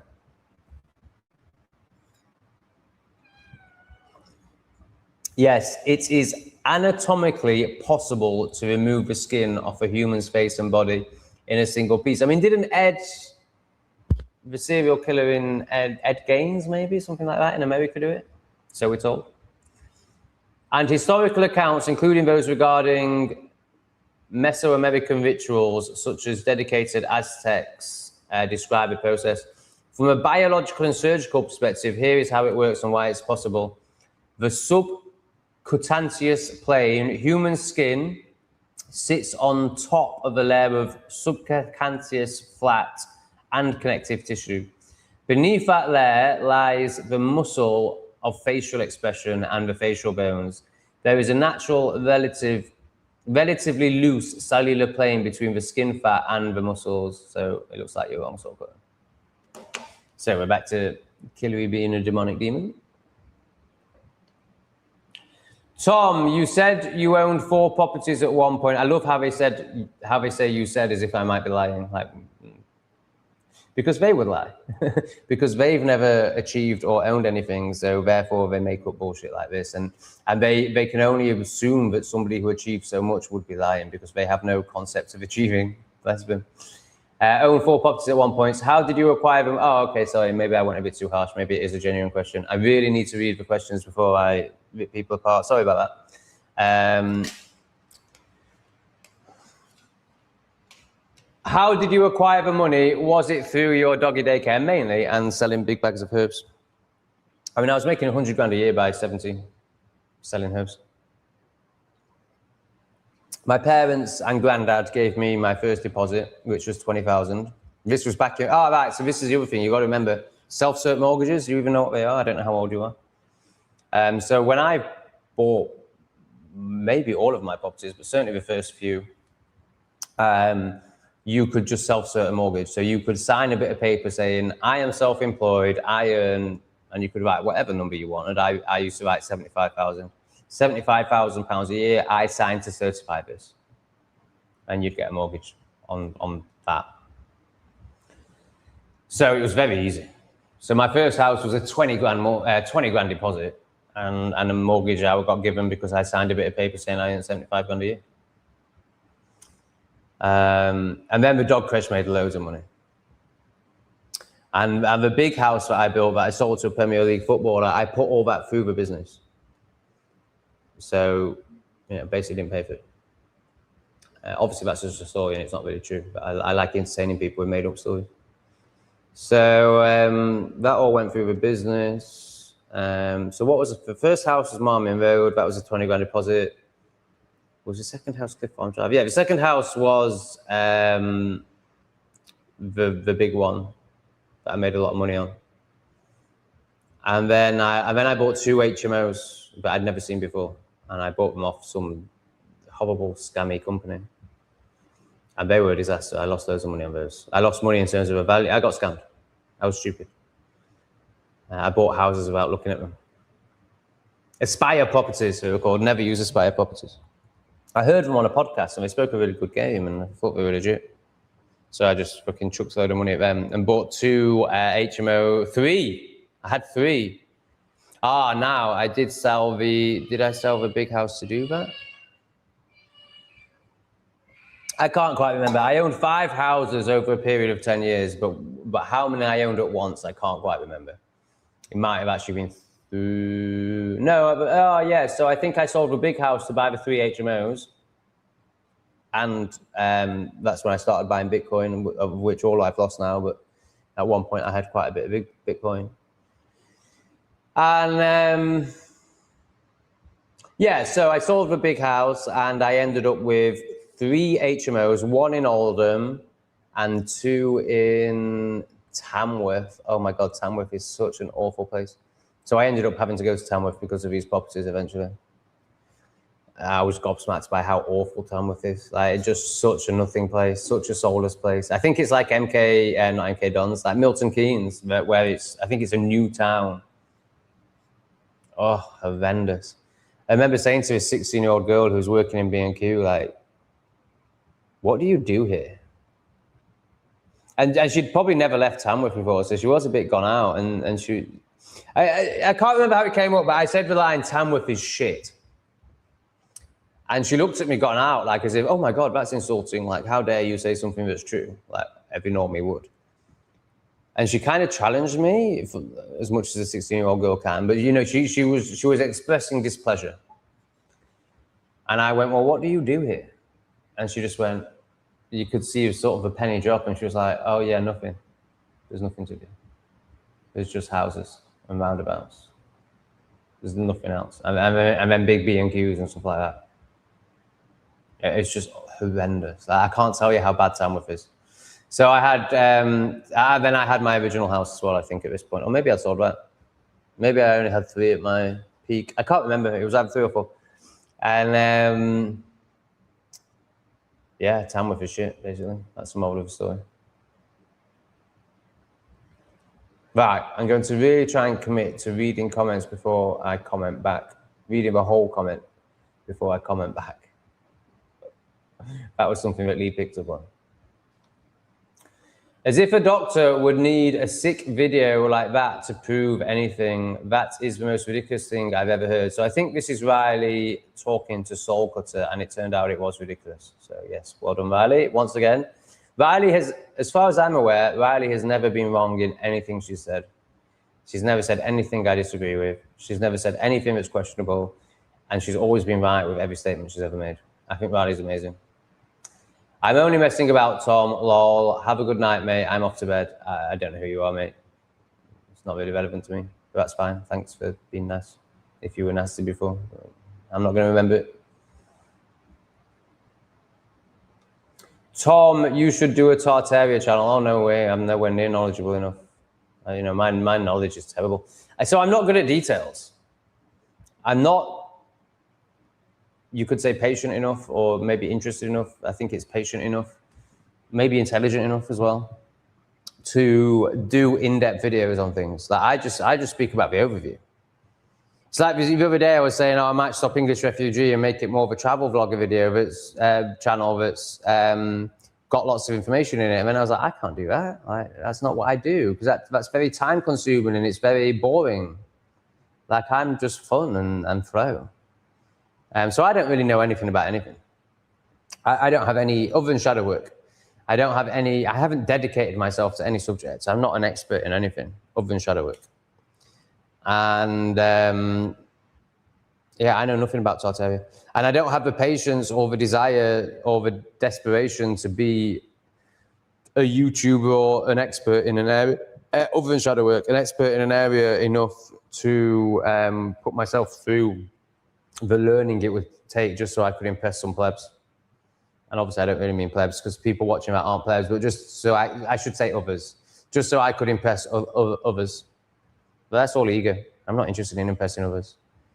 I know I'll impress others by being the man I am, or the man I'm becoming, certainly. And for me, once you discover shadow work, why would you spend any time researching anything else other than, you know, just have a basic understanding? For me, it's of the ego to do that. So I'm definitely not able to do that and don't have the desire to do that. Soul Cutter, you're not doing very well tonight, mate. Try again. Let's see if you can do any better this time. CPC, there haven't been face transplants. They graft skin. Yeah, I think Soul Cutter might be a bit of a pleb.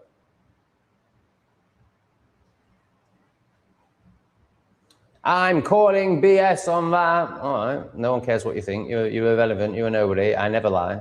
I may lie to myself sometimes through the shadow, through the blind spots, and therefore I would speak mistruths from my own from my own misalignment. But I never deliberately lie. I don't need to. I have nothing to prove. I've smashed life. What are you talking about? You're projecting that because you live a life of lies. Also, you're completely insignificant and no one cares what you think. No one said about taking skin off dead people. That's the last comment on skin masks for me. Yeah, I think that's the best, mate. You're chatting shit.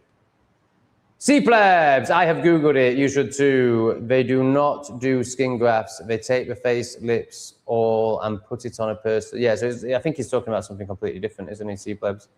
C-plebs will, because he is chief of the plebs, hence the name C-plebs. C-plebs will deal with this swiftly and accurately. Cheers, Richard. Much appreciated, mate. Just accept you're wrong, Soul Cutter. Just accept you're wrong. It's fine. It's okay to be wrong. You don't need to keep lying to yourself because you're so scared of being seen as wrong by other people who don't matter. Just accept you're wrong and grow and be a better person. Sorted. No issues, no judgment, no self-shame. Just growth. We grow by being wrong. And of course, Riley agrees with C-plebs because they're two of the best people in the chat. Now, didn't I have some questions for someone? Like Lauren had to answer a question. Lauren, don't you pussy out. Where have you been? Where in the demonic hell have you been? Justin needs to tell us how we earn all that dosh. Well, you don't just because he does. He does it because he's very intelligent and has been willing to sell his soul. It doesn't mean you can do it. I can't do that. I can't earn 80 grand a year working for someone else. There's no way I can do that. Just because he tells me how to do that, it doesn't mean I'll be able to do that. Oh, C-plebs. He's also the chief of a pleb because he's a bit of a pleb. But he is the best pleb. And I love him. Sarah is going to tell us more about her man-child. He thinks he told me the secrets to the universe. Oh, bless him. What a desperate cunt. But he hate watches me. Yeah, not a wise man. So he doesn't like me watching you speaking openly. Oh, yeah, because he wants to control you. I mean, I imagine he's very controlling, right? Because he's a little boy who can't trust. I mean, he gets jealous about you watching a YouTuber. So, my God, like, this man is going to be so controlling. It might make me start free thinking, yeah, outside of him. He feels threatened. Yeah, you're very on it. I don't have anything to add to that. You're spot on. Is he a libtard? Like like when you say secrets of the universe, what does he think his wisdom is? Is he if you just tell me whether or not he's a libtard, that would be a good start. So does he hate watch me because he's jealous of my wisdom that's far superior than his? Or does he hate watch me from a libtard place? It's time. In relation to World War II, it's astonishing how little the plebs join the dots with things like 9/11 when told about the Gleiwitz incident. Don't know that. An official story which proves that World War II began with a false flag. Yeah, totally. Totally. It's amazing, isn't it, that people can be like, can accept, obviously not the total plebs, but there's a lot of people now that accept that we're being lied to right now. Accept we're being lied to right now, but can't apply that to the past. Evolution definitely has to be real. Spinning ball definitely has to be real. World War II, oh, definitely an evil man with a mustache. But COVID was satanic. And the changing of the climates isn't true. But of course, all that's definitely true, even though it's his story. All right, pleb.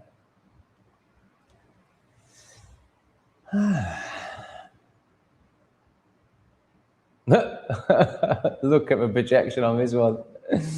They're so disempowered and so retarded and probably stack shelves in Tesco, but they think that I might end up stacking shelves in Tesco. No, mate. I can create my own destiny. I walk to the beat of my own drum. I have been an entrepreneur since the age of 12. I'm not a pleb. I understand you can only perceive from your level of perception. I realize you're very retarded, even though you've got a nice OM as your profile picture. Virtue signal. You're a retard, and you're projecting that onto me.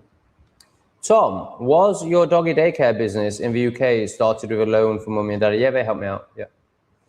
So no, it was started actually, so I was a dog walker for 5 years and I made shitloads of money. I earned about $1,000 a day doing that. So I took on this building with no intentions of needing help from my parents, but I totally underestimated the costs and I ran out of money. So my parents lent me £40,000 to finish that business off. But I'd already made loads of money myself by the time that happened. So you can't shame me, Gerald, just because you're a pleb who can't create any money. Yes, I have had a lot of help from my parents, but I also did it anyway and would have done it anyway and was doing it without them. They made it a bit faster to becoming a millionaire by the age of 30. But then I drank ayahuasca and went on a completely different path. So all of this is irrelevant. And now I'm, an incredibly wise, enlightened guru. So again, doesn't matter, does it? Not relevant to the real stuff that matters, which is the fact I'm an enlightened guru. So your silly little projections and so what you're trying to do here is, rather than look at yourself and why you're so disempowered, retarded, and a slave, you're giving yourself excuses for why you can't do what I've done. You can. You just need to take responsibility and do the work, which you'll never do because it's scary as hell. Debbie, Callie is so cute. She just sat up and checked you was there and went back to sleep. Oh yeah, she's amazing, man. She's honestly, like, I know everyone thinks their pets are the best in the world. And CT7 is incredible. Like, I think I've got 2 incredible cats, but Callie's outrageous. Callie's just the best. She's amazing. So loving. They're both so loving. Like, they sleep on my bed now, very calmly. Yeah. And here's Kelly. CT7's too chilled. I don't want to disturb him, but she's jumping around, so I don't mind picking her up. But CT7's right here. Responsibility for felines isn't an easy task, but their meows make it worth it. She's so beautiful. I think it's really easy.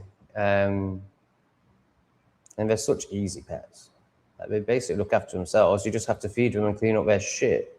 And their shit is all in one place and very easy to clean. So I think they have to be the easiest animal ever, really.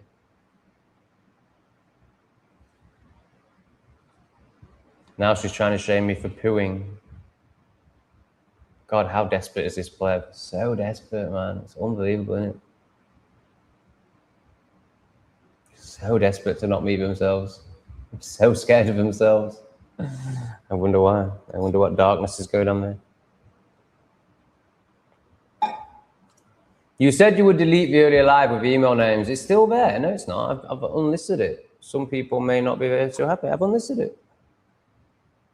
You shouldn't be able to see it. Oh, shit. Oh, no. That was yesterday's. Unlisted. It's unlisted on Songbase X.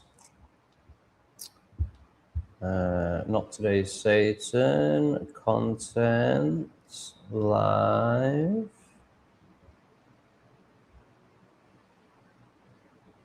Unlisted on Not Today's Satan. Last one is English Refugee. Live. Unlisted. I think you're lying. They're all unlisted. So the only way anyone would see it is if they saved the link in the 17 minutes that it was up, and they now have the link to it. Because I'm not deleting it because it's got donations on it, and I assume I'd lose those.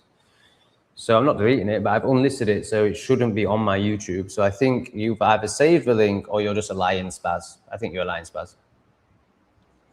I love Green Tom, and I mean wildlife and plants away from concrete hideous. Yeah, of course, man. Yeah, it's just inevitable once you meet yourself, and it's clear that you've met yourself deeply enough to appreciate nature. I would love to leave Ireland and move somewhere like that with Jackson. Okay. But I'm feeling quite tired. I'm getting a bit bored. I think I'm going to end it. Let's just go to the bottom.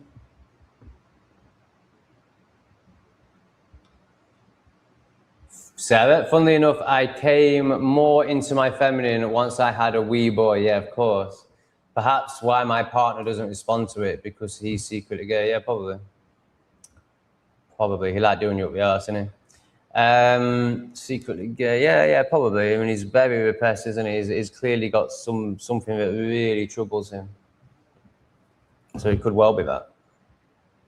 And yeah, you were very masculine, looked like a man, makes a lot of sense. Then you had a child and became more feminine, and presumably that's when the sex stopped. Interesting, very interesting.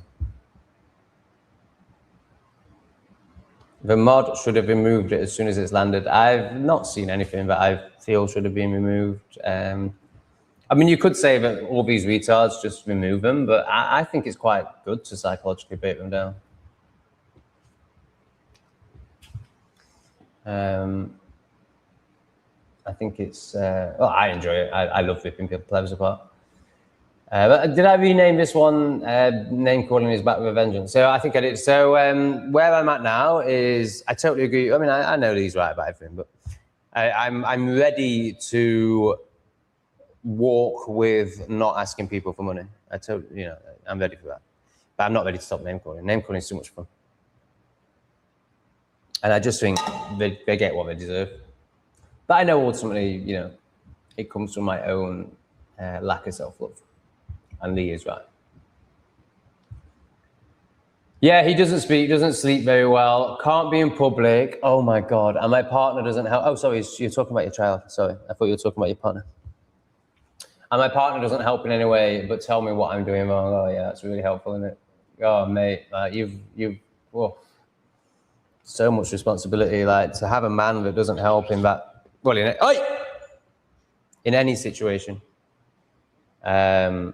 So like plebs, you don't need to call the RSPCA. They were fighting over, it was getting a bit borderline fighty, so I just made a noise. It's fine. No one died. No children got hurt. NSPCC, fucking plebs. To be fair, it was just one pleb. Who took pleb into a whole new level of plebbery. Unreal.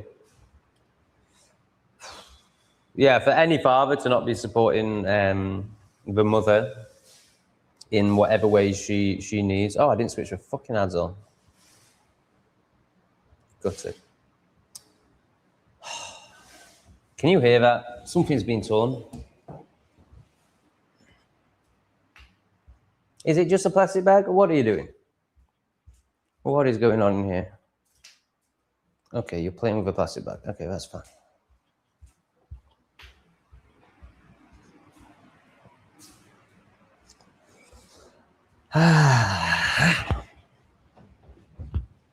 But yeah, I mean, it's shocking with any child, but like when it's this level of responsibility that is required, and I mean, I can't even imagine. I just,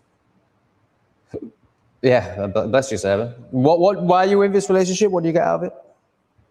Is it just financial at this point? I think most of it is not all the Bible. I think most, if not all the Bible, is true too. It's just how it's meant to be understood that I am not sure of, as in not literal. Yeah, it's definitely metaphorical. I think we're pretty similar stages with it, Riley. Like, feel pretty much the same about it, but haven't quite worked out what it's, aren't quite sure about it, but no, it's obviously not what they present it as. We definitely need to look into injections instead of saying it's a conspiracy theory. Sam, you just talk about your relationship. It's much more interesting. I'm only joking. You do what you want. But I'm bringing up your comments based on it being about your relationship. Can you imagine how high VASIMs, so that's per player, but cortisol levels and blood pressure is watching a live, getting so worked up? Do these haters not understand the damage they are doing to their body? No, of course they don't. They don't understand anything. Great points, as always. Riley, Lipsis. I don't understand on the work, Tom. You know what I think, Tom. We have been oppressed. We are the ones who have been abused and exploited. I think we need to be vindicated by all these hideous. I think I agree with what you're saying, but I just hear no responsibility. So I think there's some typos, so I might be reading it wrong, but I don't understand done the work. So are you saying you don't understand what I mean when I say do the work? So that would be a lack of, that's your resistance to doing the work with speaking, your lack of responsibility. I think we all need to be vindicated is like, again, it's savior complex. It's the reason people believe in Jesus or Farage or Trump or whatever. External, you want the savior from the external, you want the vindication from the external. You're not doing this. Only you can vindicate yourself. It's a great word, isn't it? It's a great word. Sam loves the C-bomb. It's because she's a man, energetically. It's a great word. All the best people love that word. That's why I could never work for anyone, Tom. I just don't do the whole playing at getting on with idiots game. I just got sacked time and time again. Oh my God, we're kindred spirits. Until I moved to an island and I worked for myself. Yeah, exactly the same story as me. Love it. You're amazing. Justin in with the 5 again. And we all know why, because he's got loads of money. I am struggling with the scarcity mindset, constantly thinking I don't have enough. Yeah, it's amazing. And it always happens to read the comments on. Thinking I don't have enough and that I'm running out of time. How do I take decisive action? It's amazing that those with the most are the ones with the scarcity complex. And have you realized yet that having savings is very stressful? The happy traveler travels with a light backpack. Michael's a great example of this. Whilst I think he's a little bit repressed when it comes to money, or very repressed when it comes to money, and it's actually, there's elements of self-sabotage and disempowerment in his money situation. He's very free and flowing, and I'm going to say quite content. I think he would argue very content.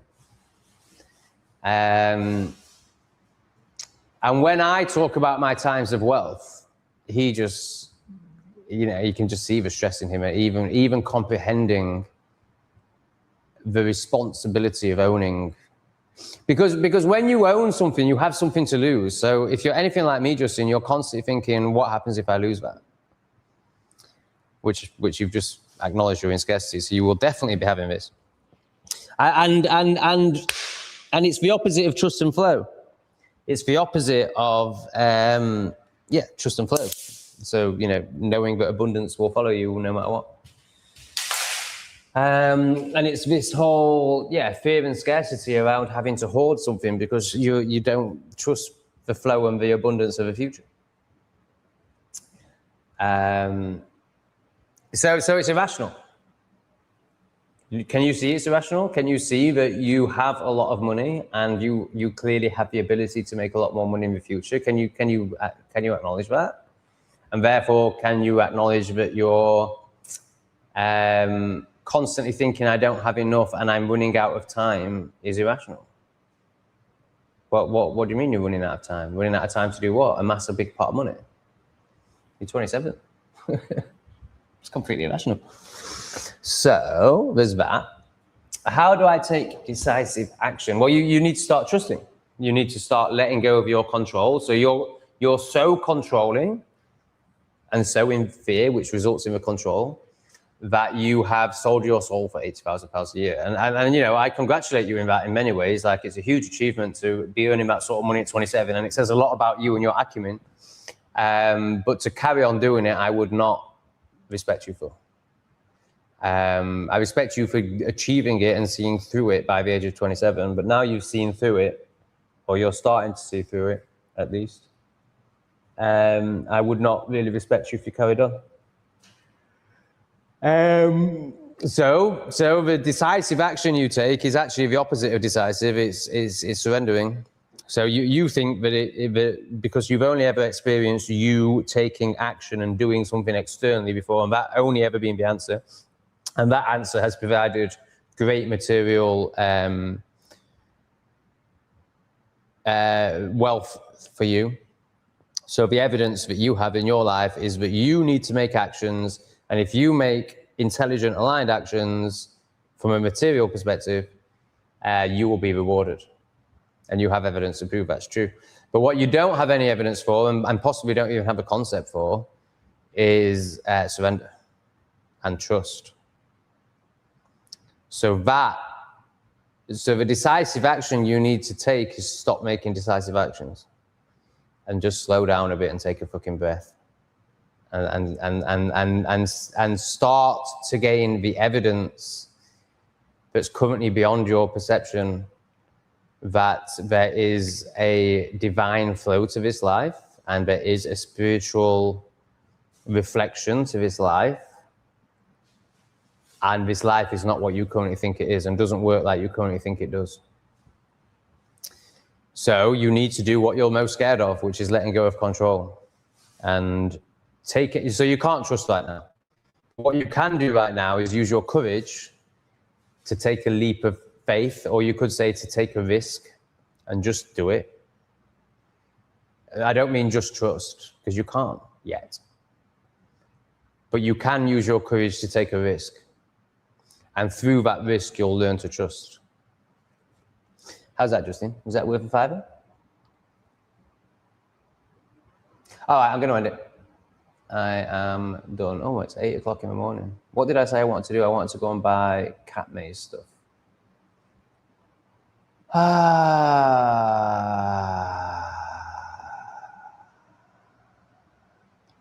Tom, Lipsis. Tom, do you think trauma from your past can influence your future? Do you think you can see it and banish it? Again, it's just all the wrong framing. And by wrong, I'm not making you wrong. I'm just, you know, you're not. Okay, first part. Do you think trauma from your past can influence your future? Yeah, of course. It's not can influence your future. It absolutely, from the subconscious, controls every aspect of your life. Everything you're doing in your life, everything you think you like and dislike, everything you have aversion to is based on your trauma. At the stage of a path you're at. Do you think you can see it and banish it? So this is the problem. Banish it. So you're shaming it. You're making it not of you. If you were to use language, and obviously the reason the language matters is because it changes how you energetically approach it. So banish is this energy. Integrate, surrender is this energy. So can you integrate it? Can you love it? Can you love the parts of you that are traumatized? I don't mean love the trauma. Can you love the parts of you that are traumatized rather than banishing those parts of you? What do you think? So we're talking about being a child now, essentially. What do you think happens if you banish your inner child? What do you think happens if you banish your traumatized parts? They take control of you. This is the shadow. We banish them into the shadow. We pretend they're not there. We suppress them and they leak out and they control us. So it's actually the opposite of banishing. It's bringing into the light, bringing into awareness, seeing, loving, integrating. I think you'd really benefit from a session with me, Ellipsis. You've got a very incorrect framing of healing. And I think if we did a session together, we could correct all that. And that would give you a chance. At the moment, you haven't even got a chance because your framing is completely back to front. So you're wasting your time, really, right now. So either me or someone else, you need to book a session with someone. You can't do this work without the help of others. But the paradox is only you can do it. No one can actually help you.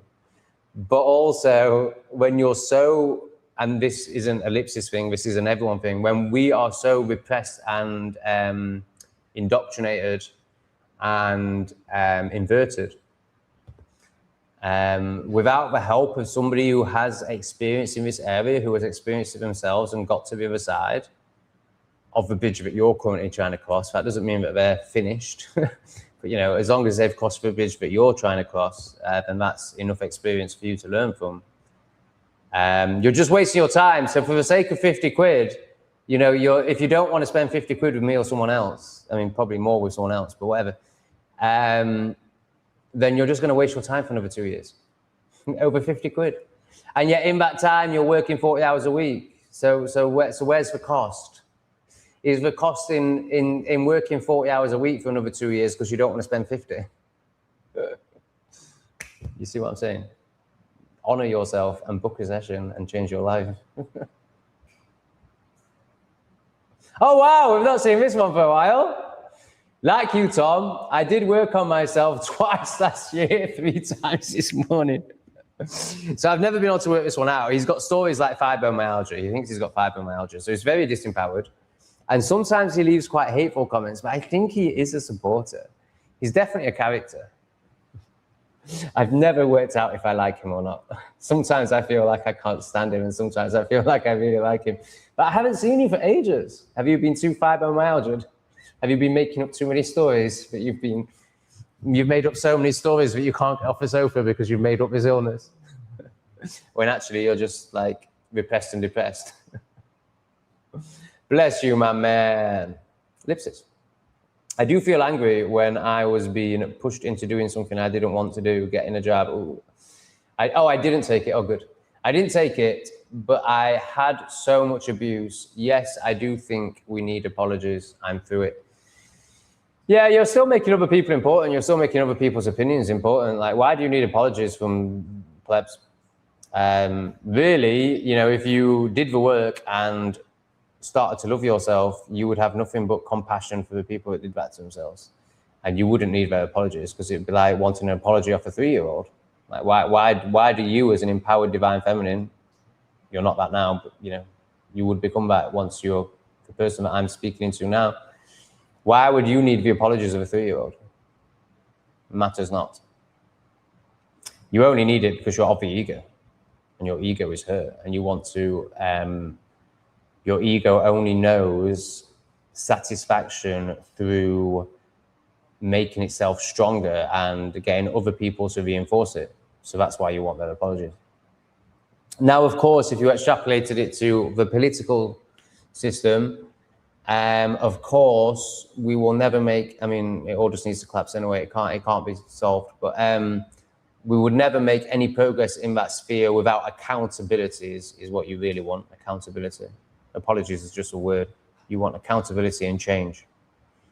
So yeah, that would be nice from that sphere, but you know, from the average pleb that called you an anti-vaxxer, they're a 3-year-old. All right, guys, thanks for the stream tonight. Oh, have we just got another one? Oh, no. Thank you so much to all these people. Really appreciate it. The pussies appreciate it too, because they're going to get a nice maze on the wall. Particularly Michelle, who specifically stated that's where she wants her money to go. But yeah, thank you to you all. All your money is going to go towards that maze on the wall. I imagine that I've pretty much paid for it tonight with your generous contributions that allow these live streams to happen. Thank you very much. It's been quite enjoyable. I'm pretty tired, but I think it's been quite a good one. Sorry about my faux pas in the first one, but I think that'll be fine. So there's, obviously there's many demons that watch this, but there's only one I can think of that is sad enough to actually want to do something with that information. And he's an alcoholic, so he won't have seen it. He'll be passed out. So I don't think you've got much to worry about. Lots of love. Sorry if you do get any emails. I will learn from that mistake and take more responsibility in future with what I share on my screen. Lots of love to you all. Thanks for being here.